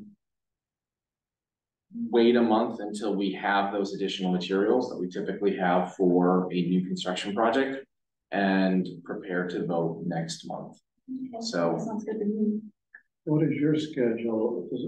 Does that really make any difference to you? No, that's fine. Yeah, we weren't. Yeah. There are some elevations in the packet from September 19th. some elevations, but I think they've changed somewhat. Yeah, I mean, that said, I think we could, like, if you wanted to do those as conditions, we're really close on all that stuff. So it's like, we have all the elevations are in our Revit model.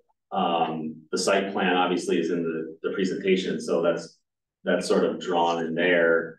And then materiality, you know, in our presentation before, we had sort of described, I mean, it's all wood siding and wood trim are the majority of the materials. I think Charlie and I would have to have a conversation just to commit to a final window, manufacturer and line. I think that's probably the most important thing, front door and windows in terms of like undecided, and then it's just an architectural shingle roof. You know, so there's not a ton of materials in it. Yeah, I mean, they're for the new build, yes, for the parklet, there's stone and that kind of thing, so. Yeah, all that stuff. And so I mean, it really either way it works. If you want to add the condition that, you know, the applicant will return with, you know, and have a list of things that they need to have to return for final approval by the commission, you could vote on the application tonight. Well, what's your timeline? You have to go before the BZA? Yep. So you need that first vote to go to the BZA, correct? It would be helpful to have like if your vote is going to be in the affirmative, it would be helpful to have that going to BZA. You know, we took a little different track on 200 Highland, and we're just going to the planning board first because there's no BZA to get some feedback from them, fold that in and come back. But with this one, I think we need to go to the BZA first. So so this one's a lot more complex. So having I think it would be valuable to have approval with conditions. Because Charlie, the problem is like we have a lot of approval steps to go through the city, and you know, Charlie's trying to manage the financial investment in design, you know, too. So not, you know, we put a lot of design dollars into this already, but not continue too far down the road if we're gonna, obviously we weren't sure how supportive you all were gonna be. But then also, you know, the BZA is a no, then this is all for naught. But yeah, so I know it's a little strange, but I do think we're really close on the stuff we're missing. And yeah, like these 3D models come from the software that generates the design drawings you're used to seeing. So all that data is there. Again, when you go to BZA, I would recommend showing just the outline of the building and dotting in the roof overhangs. Yeah, It makes it look a lot smaller. So the only reservation that I have based on the conversation tonight is there was some discussion about changing I think it's the south elevation facing the Ferris Place property to add additional articulation that may have an impact on your variance request. And so if that is something the commission feels strongly about, that change, then, you know, it's something that should be reviewed. And What about if, could we do it at staff level? Could we do a staff level review of that? Because mine would be if the commission feels comfortable with it and the applicant feels comfortable, it would be modeling it off of the other facade, the opposite facade, and do a 3-bay, like make it basically look like that. And I would be very comfortable with you seeing that. Yeah, it's not it's an unsubstantiated change. Right. So The applicant also mentioned that the basement windows got bigger, I guess. Another thing that we don't have on one. well, you can see, yeah, I mean, you can see them in the 3D view. Sorry, I'm not sharing anymore, but the broadside 3D view. One of our members is overseas. Having more fun undoubtedly than we are. We'll just have to. Well, I mean, If we passed it tonight, he would have maybe had a chance to That is true. weigh in. Is he gonna be back next month? he will be back next month.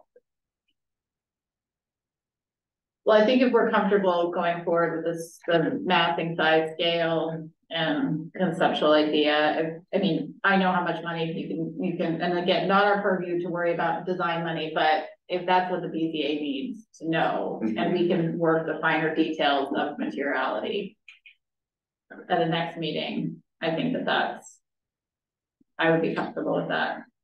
I think the design, I personally think the design is far enough along to render a decision on our side.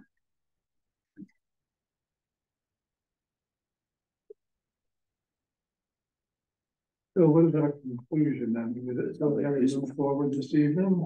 Doesn't sound like Caitlin's recommending. No, that's what I'm recommending, but Okay. I'm also hungry, so I mean, that's exactly.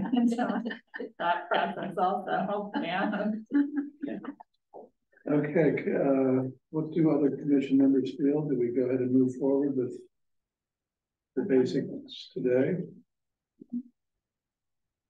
Okay. What did Caitlin say? Only very intelligent witty things. No, my suggestion was, I think we have enough to move forward with conditions. The conditions being that, one of them being that, Brian, would, review the window bump out on the south side, Steve. And could review that. Southeasterly. Okay, and it'll be similar to the northwesterly side. Where's the north arrow on this? Sorry, Steve. The other side. And then we would do final material lists and for both the building and for the parklet. But that conceptually from a size, scale and massing standpoint, we could approve it tonight. Yeah, I think that sounds good. They can go to BZA and then come back to us with those. Does that work? Okay. Okay, we have to close public discussion, correct? Yep, so let's close the public hearing. Motion to close. Do we have a second? Second. Okay.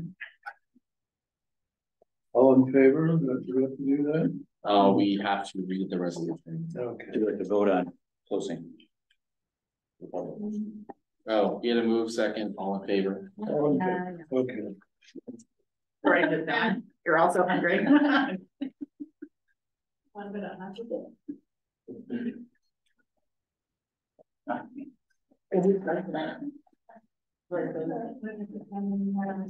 Okay, so are we ready to read the resolution? I don't know what I haven't had a copy. This was, it's on our table. It came into it. You're at your, Oh.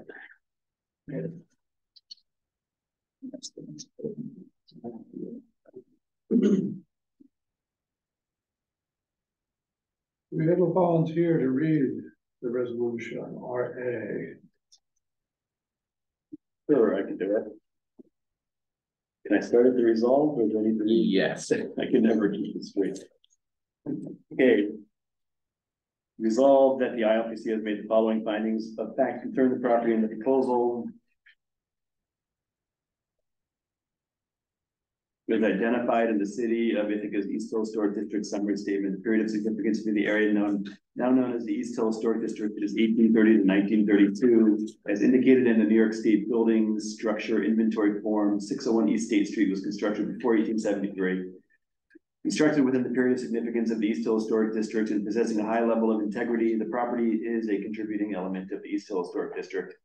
In consideration of this and all proposals for alterations, new construction, or demolition in historic districts, the ILPC must determine that the proposed exterior work will not have a substantial adverse effect on the aesthetic, historical, or architectural significance and value of either the landmark or if the improvement is within a district of the neighboring improvements in such district. In considering architectural and cultural value, the commission shall consider whether the proposed change is consistent with the historic value and the spirit of the architectural style of the landmark or district in accordance with section 228-6 of the municipal code. In making this determination, the commission is guided by the principles set forth in section 228-6B of the municipal code, as further elaborated in section 228-6C and by the Secretary of the Interior Standards of Rehabilitation, and in this case, specifically the following principles and standards. Principle number 3, new construction located within an historic district shall be compatible with the historic character of the district within which it is located. Standard number 9, new additions, exterior alterations, or related new construction shall not destroy historic material that characterize the property. The new work shall be differentiated from the old and shall be compatible with matching size, scale, and architectural features to protect the historic integrity of the property and its environment. With respect to principle number 3 and standard number 9, the proposed 2-story multifamily residence and associated site improvements is compatible with the historic character of the East Hill Historic District, and more specifically with the matching size, scale, and architectural features of the property and its environment.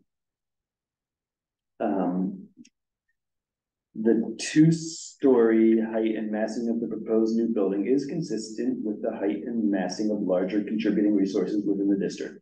Its placement close to the sidewalk and its orientation towards Ferris Place reflects the characteristics of adjacent residences along the minor street. The building's articulated wall surfaces, projections and recesses, and low roof slope allow it to maintain a human scale consistent with other properties in the neighborhood. Furthermore, its materiality and detailing reflect the quality and characteristics of the neighborhood's architectural vocabulary. I think we should remove materiality because we will be requesting a materials schedule. Okay. Also, with respect to the standard number 9, the proposed 2-story single-family residence and associated site improvements will be differentiated from surrounding historic structures through the use of contemporary construction techniques and materials. Exterior materials to be used. Yeah, we can eliminate that. Yeah. And any reference to the materials, because we are requesting that, but construction techniques for sure. Yeah.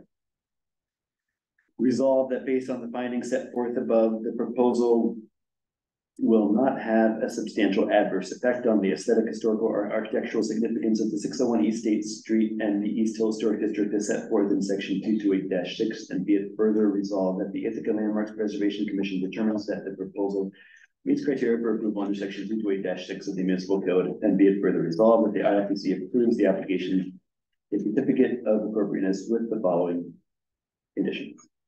All right, condition 1, applicant has to return for final approval of elevation drawings, site plan, detailed drawings, product specs, material samples. Staff review of facade articulation on the south facade, and then our standard condition about any changes to the design that result from future city reviews and to come back to the commission for review. Okay. Do we have a second? Second. Good. All in favor?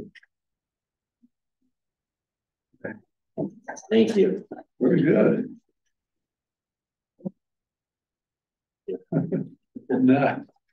Now we move on to 711 East Lincoln Street, East Hill Historic District, total replacement. Replacement windows installed with their appropriateness approved May 30th, 2023.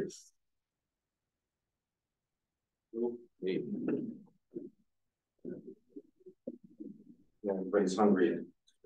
So try to get as quick as possible. We're hoping to sort of bring the folks who've also been helping with this here, so we can just try to get to a solution that will work for all. Just add a little content to the backstory behind this building. This building came in front of the ILPC because we were looking to potentially enclose the porch, which we ended up not doing. And about a month away from when I was supposed to close, I was doing a 1031 exchange to purchase this property. Brian let me know that hey, the windows have been replaced back in the 90s without a certificate of appropriateness. And I was under a deadline to close on a building within 30 days, or honestly, I wouldn't even close until the seller corrected this, corrected the window replacement. So I let the seller know that obviously this is a big issue and this issue is kind of being passed on to me. So I said, this is not going to be a cheap problem. I thought that, originally she said she'd offer like $10,000 to correct it. And I said, I don't think $10,000 can get as close. So I was able to talk her into doing a $50,000 escrow account. So now that escrow account, it's been almost a year since this was negotiated and it expires at the end of the first week of December. So I'm really hoping that we get to a solution that, works for all. We've spent a lot of time looking into, alternative windows, and I know the commission even spent some time visiting the site. Greg, Camillo here, sort of took the lead on this for me. I was real busy this spring and summer working on a construction project, so I know he's spoken with the commission about a lot of this. And then we have John Woods here tonight, who's from Tully Builders, who's been to the building 3 or 4 times and spent hours and hours and hours on the phone with different window suppliers, trying to find, you know, windows that work. I brought, and I can share electronic copies with these, but I brought, this is maybe 2/3 of the quotes we got. And we're having a very difficult time finding a window that makes a significant change from the current windows anywhere near that $50,000, and that's just for the material. The other issue I'm having, I'm hoping everybody can be a little considerate of. We were trying to find a solution to this summer before the building went under extensive renovations. We basically gutted the building, put in all new everything, including we sprinkled the building, which gives us this option to lose this fire escape now, which I personally think looks hideous in front of the building. But you know, all the drywall got redone. These replacement windows are now sealed behind new trim, new caulk, new paint. The building's fully leased till July 31st, and we have leases now that start for the following school year in August. In order for us to even just take out all these windows and replace them now, I mean, it's almost something we can't do when there's people living in the building because it's going to be so disruptive at this point. If we have to go the route of figuring out how to change these windows, then, you know, I could figure that problem out. I'm curious, and, you know, I spoke to Brian about it. If there's, you know, it would be, I'm happy to run through what we've done in the windows, but, you know, my real goal tonight is to see if it makes more sense to try to enhance the look of the building by removing this fire escape and replacing all these damaged shingles that are, you know, throughout the roof line, on the dormers, you know, where the kind of the building, the second story meets. I mean, I think that really, to me, takes away a lot of the look in the building. I kind of maybe turn it over to John real quick, if you have questions about where we've explored, but, you know, our first, I know there was some interest in going, to see, what was this, the Pella windows. And I don't believe this was even the historic Pella windows. And just for the windows alone, it came to 83,000 change for the windows. That was one of our more expensive ones, but the cheapest one we had was through Marvin, and those came to 51,500 for new windows. We explored Harley, our Harvey windows. Those were 54,000. We came back with the second option, God bless you. A second option to try to replace not all the windows, and we chose some windows to replace, and that quote came in at $38,000 for the windows. I don't think at this point I could come close to getting it done for under 50,000 with labor if you were to have that back in, but it wouldn't be too far off. We also quoted out Anderson, the 100 series and the 400 series, and I think we've shared cut sheets with Brian with almost all of these windows. And I think the problem we've sort of run into is, Brian, correct me if I'm wrong, but none of these windows sort of made a difference. Is that sort of? There were issues with I mean, every window product that was shared with me was deficient in some way. You know, it substantially reduced the glazed opening, or the installation method pushed the window out to almost the surface of the facade, so it substantially changed that planar relationship. You know, there's the space, the window sills, you couldn't get the slope that was needed, so there were numerous issues, or at least an issue with each product that was looked at. And then some of the other products that I recommended due to the pandemic are no longer manufactured. One product that has worked really well is the Marvin Tilt Pack, which is just a sash replacement product, and that's no longer manufactured. And I looked and I couldn't find a similar product on the market. And I shared John's email that you sent yesterday, and John spent, a good portion of today researching this, and unfortunately, we didn't get to a solution. And we're sort of running out of time here, but we're happy to continue to explore. I guess we're just, looking for some guidance this week. Brian, so in your estimation from what you've reviewed, what's been provided to you, would it be what I'm getting the sense is they could spend 50, 60, 70,000 plus, and there wouldn't be much of a visible change? Is that your assessment? There might be a visible change, but it's still going to be deficient. Like they could, get, grills that aren't between the glass, but the glazed opening would be reduced by 5 to 7%. So you get a much smaller opening. So it's all trade-offs. It's all trade-offs. Okay. Yeah. And so when we checked this, and please correct me if I'm wrong, these windows haven't failed yet. They're still functioning as windows, correct? They're not in, well, not the original, they are functional windows. So are you allowed to use your escrow account for anything else? I presented the idea to the seller, and I said, maybe there's, I don't think they've realized the amount of time and effort that everybody's put into this so far. And I said that, this is what we were proposing, and if we were able to do this, would you support this? And I got like, not a confirmed yes, but it seemed as though I think we were to go that route, we could do it. So you're proposing, so you're using the escrow proposing to remove the fire escape and repair shingles, is that correct? Correct. Okay. When Brian shot out an email on this about 2 weeks ago, I replied that my main problem with existing windows is the grills between the glass. There's the reflection of the glass just doesn't look the same as when there's an actual applied line. And then it occurred to me as a compromise that if you could just buy a new sash with simulated divided lights from the vinyl window manufacturer who made these windows, and you keep the frame, the frames of the window frames in place, and just trade out sash, which would be quick and less intrusive to any interior finish and stuff.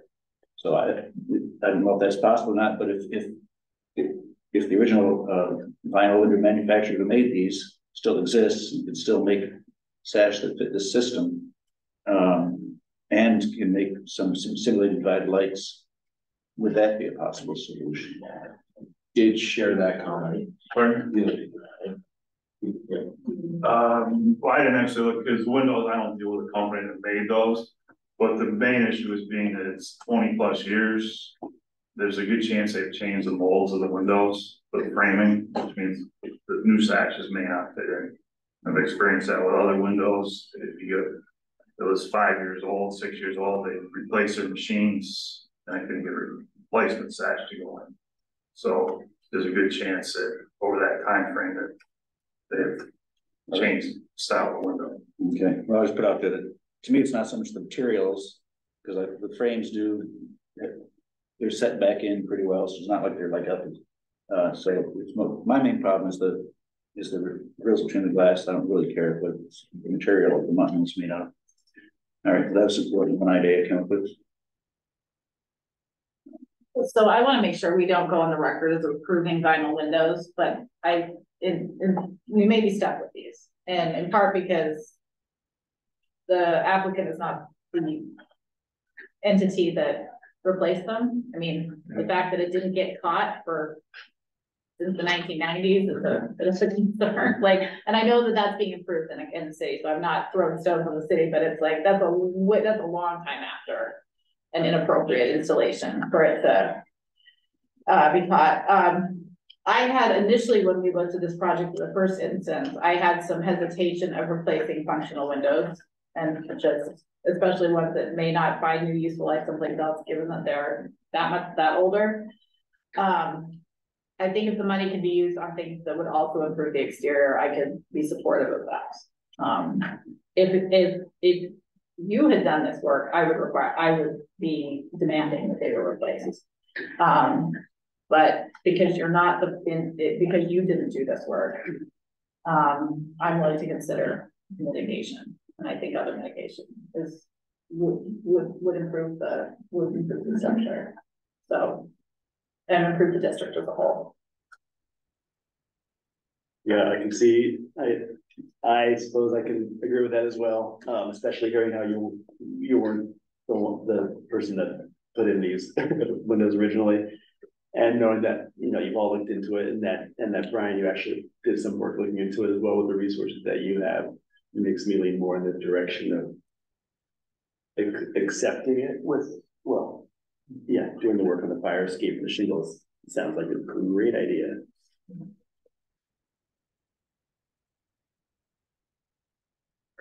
I think you bring up a good point too, that they're functional windows, but they're also functional vinyl windows, so it's not like they have a 70-year lifespan, you know, sorry for you, but you know, it's like 10, 20 years, they're gonna need to be replaced. So it's like, at least you can take some solace in the fact that like you can catch it on the next round and they can be, you know, they'll be done right at some point in the future. Well, is there a way to put that into a resolution? Because the standard has been equal to or better. And I would hate to see these exactly replaced, because if they were never approved. Yeah. You know what I mean? No, I know exactly what you mean. It's not, we could craft a resolution that we pass at a future meeting. It's also a note that we could put in the property file.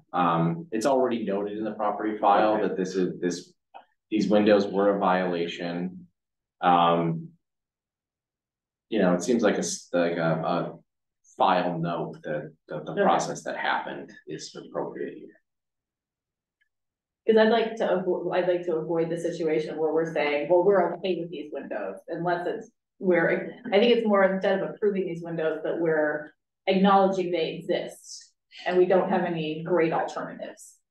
As opposed to you know, giving a green light to vinyl being installed. Yeah. Willy-nilly. And I think the record so far, so the resolution we passed, or you passed when you approved replacing the vinyl windows, was that the windows that are there were installed without a certificate of appropriateness. You allowed a few to remain because they were less visible from the public way, but you wanted others replaced so they were more visually compatible with the historic fabric. So that's documented in the record. That's part of the property file already.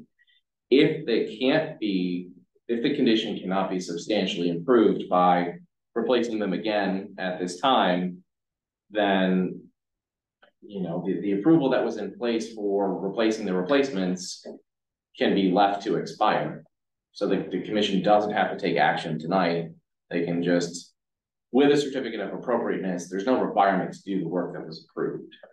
But with your support, I could, because what's proposed as an alternative is a restoration, so fixing the shingles and the removal of a non-historic element. Those things I can approve at the staff level. So they can move forward with the mitigation and you maintain your record on vinyl replacement windows. It all seems pretty rational. Better use of the money, quite honestly. I mean, I think you should explore Steve's concept to see if in fact that has any possibility of working. Yeah. And just for the record, the windows were installed between 2013 and 2014. Okay, so yeah, no, that's fine. So they're not 20 years old, but they're still 10 years old. Okay. And that was the time that the staffing for this position was changing. And when I started, I saw the windows, to be honest, but I assumed that they had gone through an approval process and then learned later that they were not. So, well, there are over 700 designated properties in the city of Ithaca, so, you know. I had not yet memorized them all, and now I'm more fluent in my understanding of the historic property. I want to put out there that I think the repair of the shingles is basically sort of maintenance and repair, and should be done anyway. We weren't doing this whole window thing. In some ways, you could look at it that way. So you're sort of trading improvement for just standard maintenance and repair.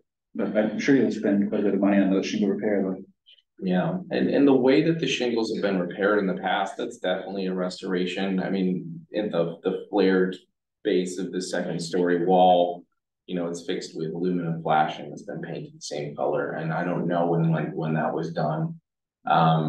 So, a repair in that case could be just replacing the metal flashing. It's not weaving the corner that's required with a wood shingle and that kind of thing. So to your point, Steve, yes, it is maintenance, but it's also correcting poor maintenance in the past. So And I'm assuming you'd be painting at the same time. correct. Right.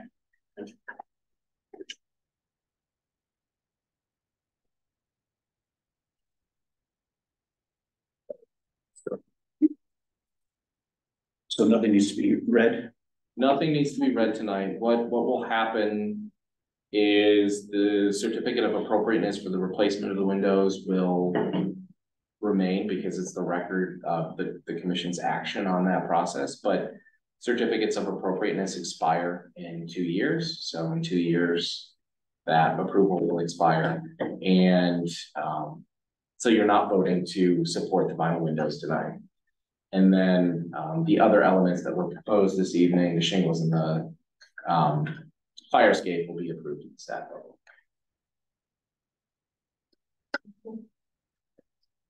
Okay. Thank you, everybody. Have a good evening. Thank you. Thank you. Is there any more you want to ask us for while we're in a good? Should we look at 200 Island? I'm really excited about 200 Island. I think it's going to be a great addition to that property. And I'm really excited about 601. I mean, I've drove by this building so many times. It took me 7 years working with the seller to buy it. And I was really excited to get it. And, we tried to even model the colors after our company. And I think the building came out nice. And, if we can really enhance this corner and make that whole park area look nice and add, a space that, it's right in between the bus stop at the 500 block and the 600 block. And, people can stop and use that space. I think it'll be a nice feature for not only the people living there, but, the community. And I think it visually will create a very nice look for that corner, much better than just a bank with an old dying trees. Yeah. They just set a precedent and have some nice spaces created. Yeah. Thank you very much. Just one comment on that poor dying tree. So it is a copper beech tree. And they are my favorite species of tree. And there was one on Stewart Ave that was healthy. Actually, it's a property that Charlie bought, but the retaining wall was failing, so the tree had to be removed. And when we were looking at that tree with the city forester, she mentioned this other tree. They both had the same fungus that was slowly killing the tree. So it is a sad tree. It's gonna be sad to see it removed, but it's an unhealthy tree that is. I knew I should have been more. I was like, somebody's gonna have a problem. Talking about this tree. But again, trees are outside of the purview of the ILPC, so You could we, plant another. while it is sad. In his office. Put a flag With a flag. Copper beech tree. That was the biggest tree I've ever removed.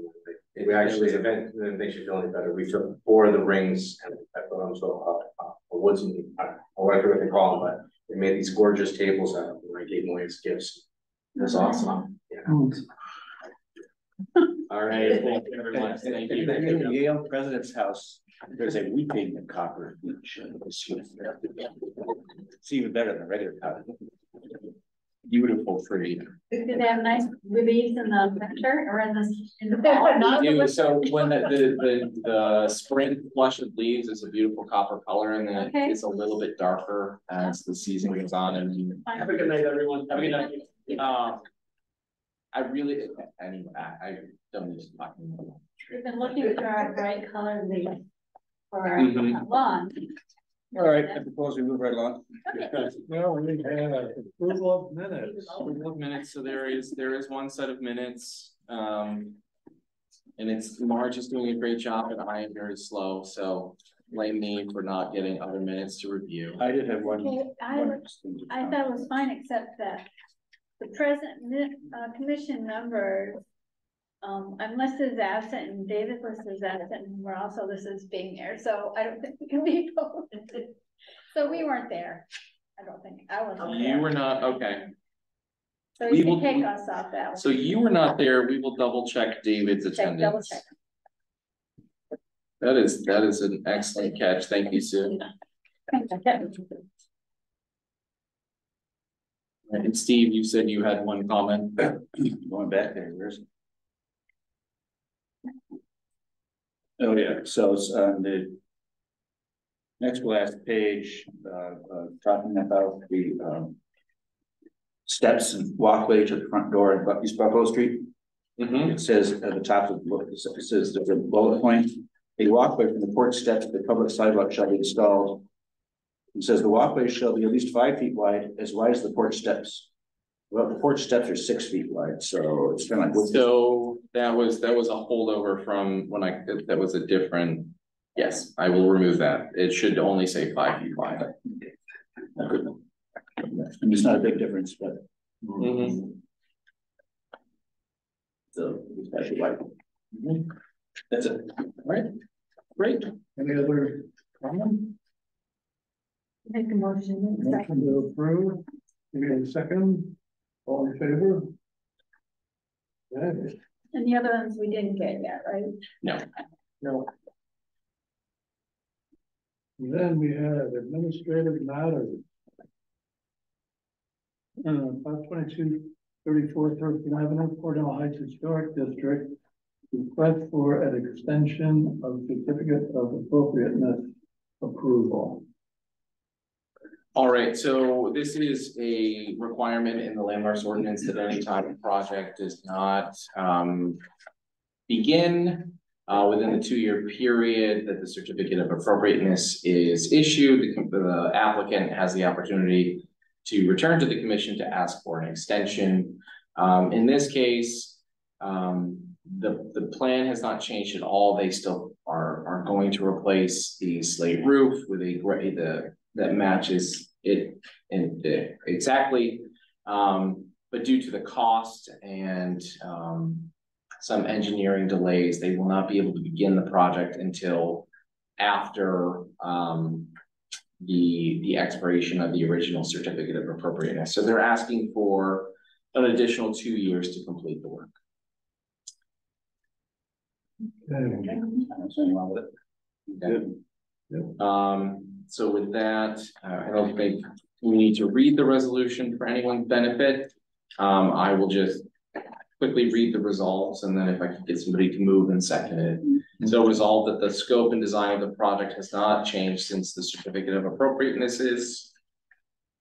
certificates of appropriateness were issued on April 19th, 2022 and June 21st, 2022. And be it further resolved that the ILPC approves the request for a 2-year extension of the certificate of appropriateness approval. Do you have a second? Okay. What was the first? I missed that, Sue. You were the first. No, I can't do anything, so Sue. Caitlin. Yeah, Okay. Caitlin.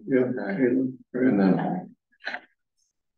Great, thank you all. Actually, I wanted to put the skylights back in.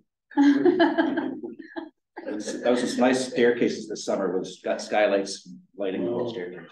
There's you remember that big apartment house on the corner of State and Eddie? Yeah, 108 Eddie Street. Are they replacing all the windows? They are restoring the original windows that are left, and then they are using a more compatible replacement product for the vinyl windows that were installed without a certificate of appropriateness. And they're restoring the skylight that was covered over with EDM rubber roof. That was approved a long time ago, and it was approved probably a year and a half ago. Yeah. I just saw this work being done out of Yeah, so they are doing a lot of work, but you know, if you want some assurance that it's good work, they have applied for and should be receiving the historic preservation tax credits. So it is been reviewed by the State Historic Preservation Office and the National Park Service in the ILPC. Right. So it's had several levels of review. So it is a good preservation project. And they have a historic consultant. They do have a historic consultant, EDR, and they drafted the tax credit application. Speaking of tax credits, tomorrow night I'm going to the Planning Committee of Common Council to talk about some proposed changes to the federal tax credit program. the changes would make the credit more accessible to your average property owner. And would really benefit, the changes would really benefit the residents of the city. So if you'd like, tune in. If you'd like to come out and speak in support, do it. But I suspect that there will be a lot of support. There was a recent project where in every other community, what would be considered a substantial improvement to a historic property was not eligible for the credits because of the incredible value of the property at the time of purchase. So I don't know how familiar people are with the historic tax credits, but the way they calculate eligibility is based on three things. One, it has to be in a qualifying census tract. Two, it has to be a property listed on the National Register of Historic Places. And three, the work has to be categorized as substantial. The National Park Services uses the adjusted basis of a property to determine substantial. So they take the purchase price of the property, subtract the land value and any depreciation, and then add back in any improvements to the property. And a person would have to spend more than that to qualify for the credits, which in Ithaca, where our property values are really high, it makes it a really high bar to qualify for the tax credits. Yeah. Great. Adjourned. Right. Adjourn. I know exactly. Yes. Right. Thank you all very much. All right, thank you. Good night, Chris.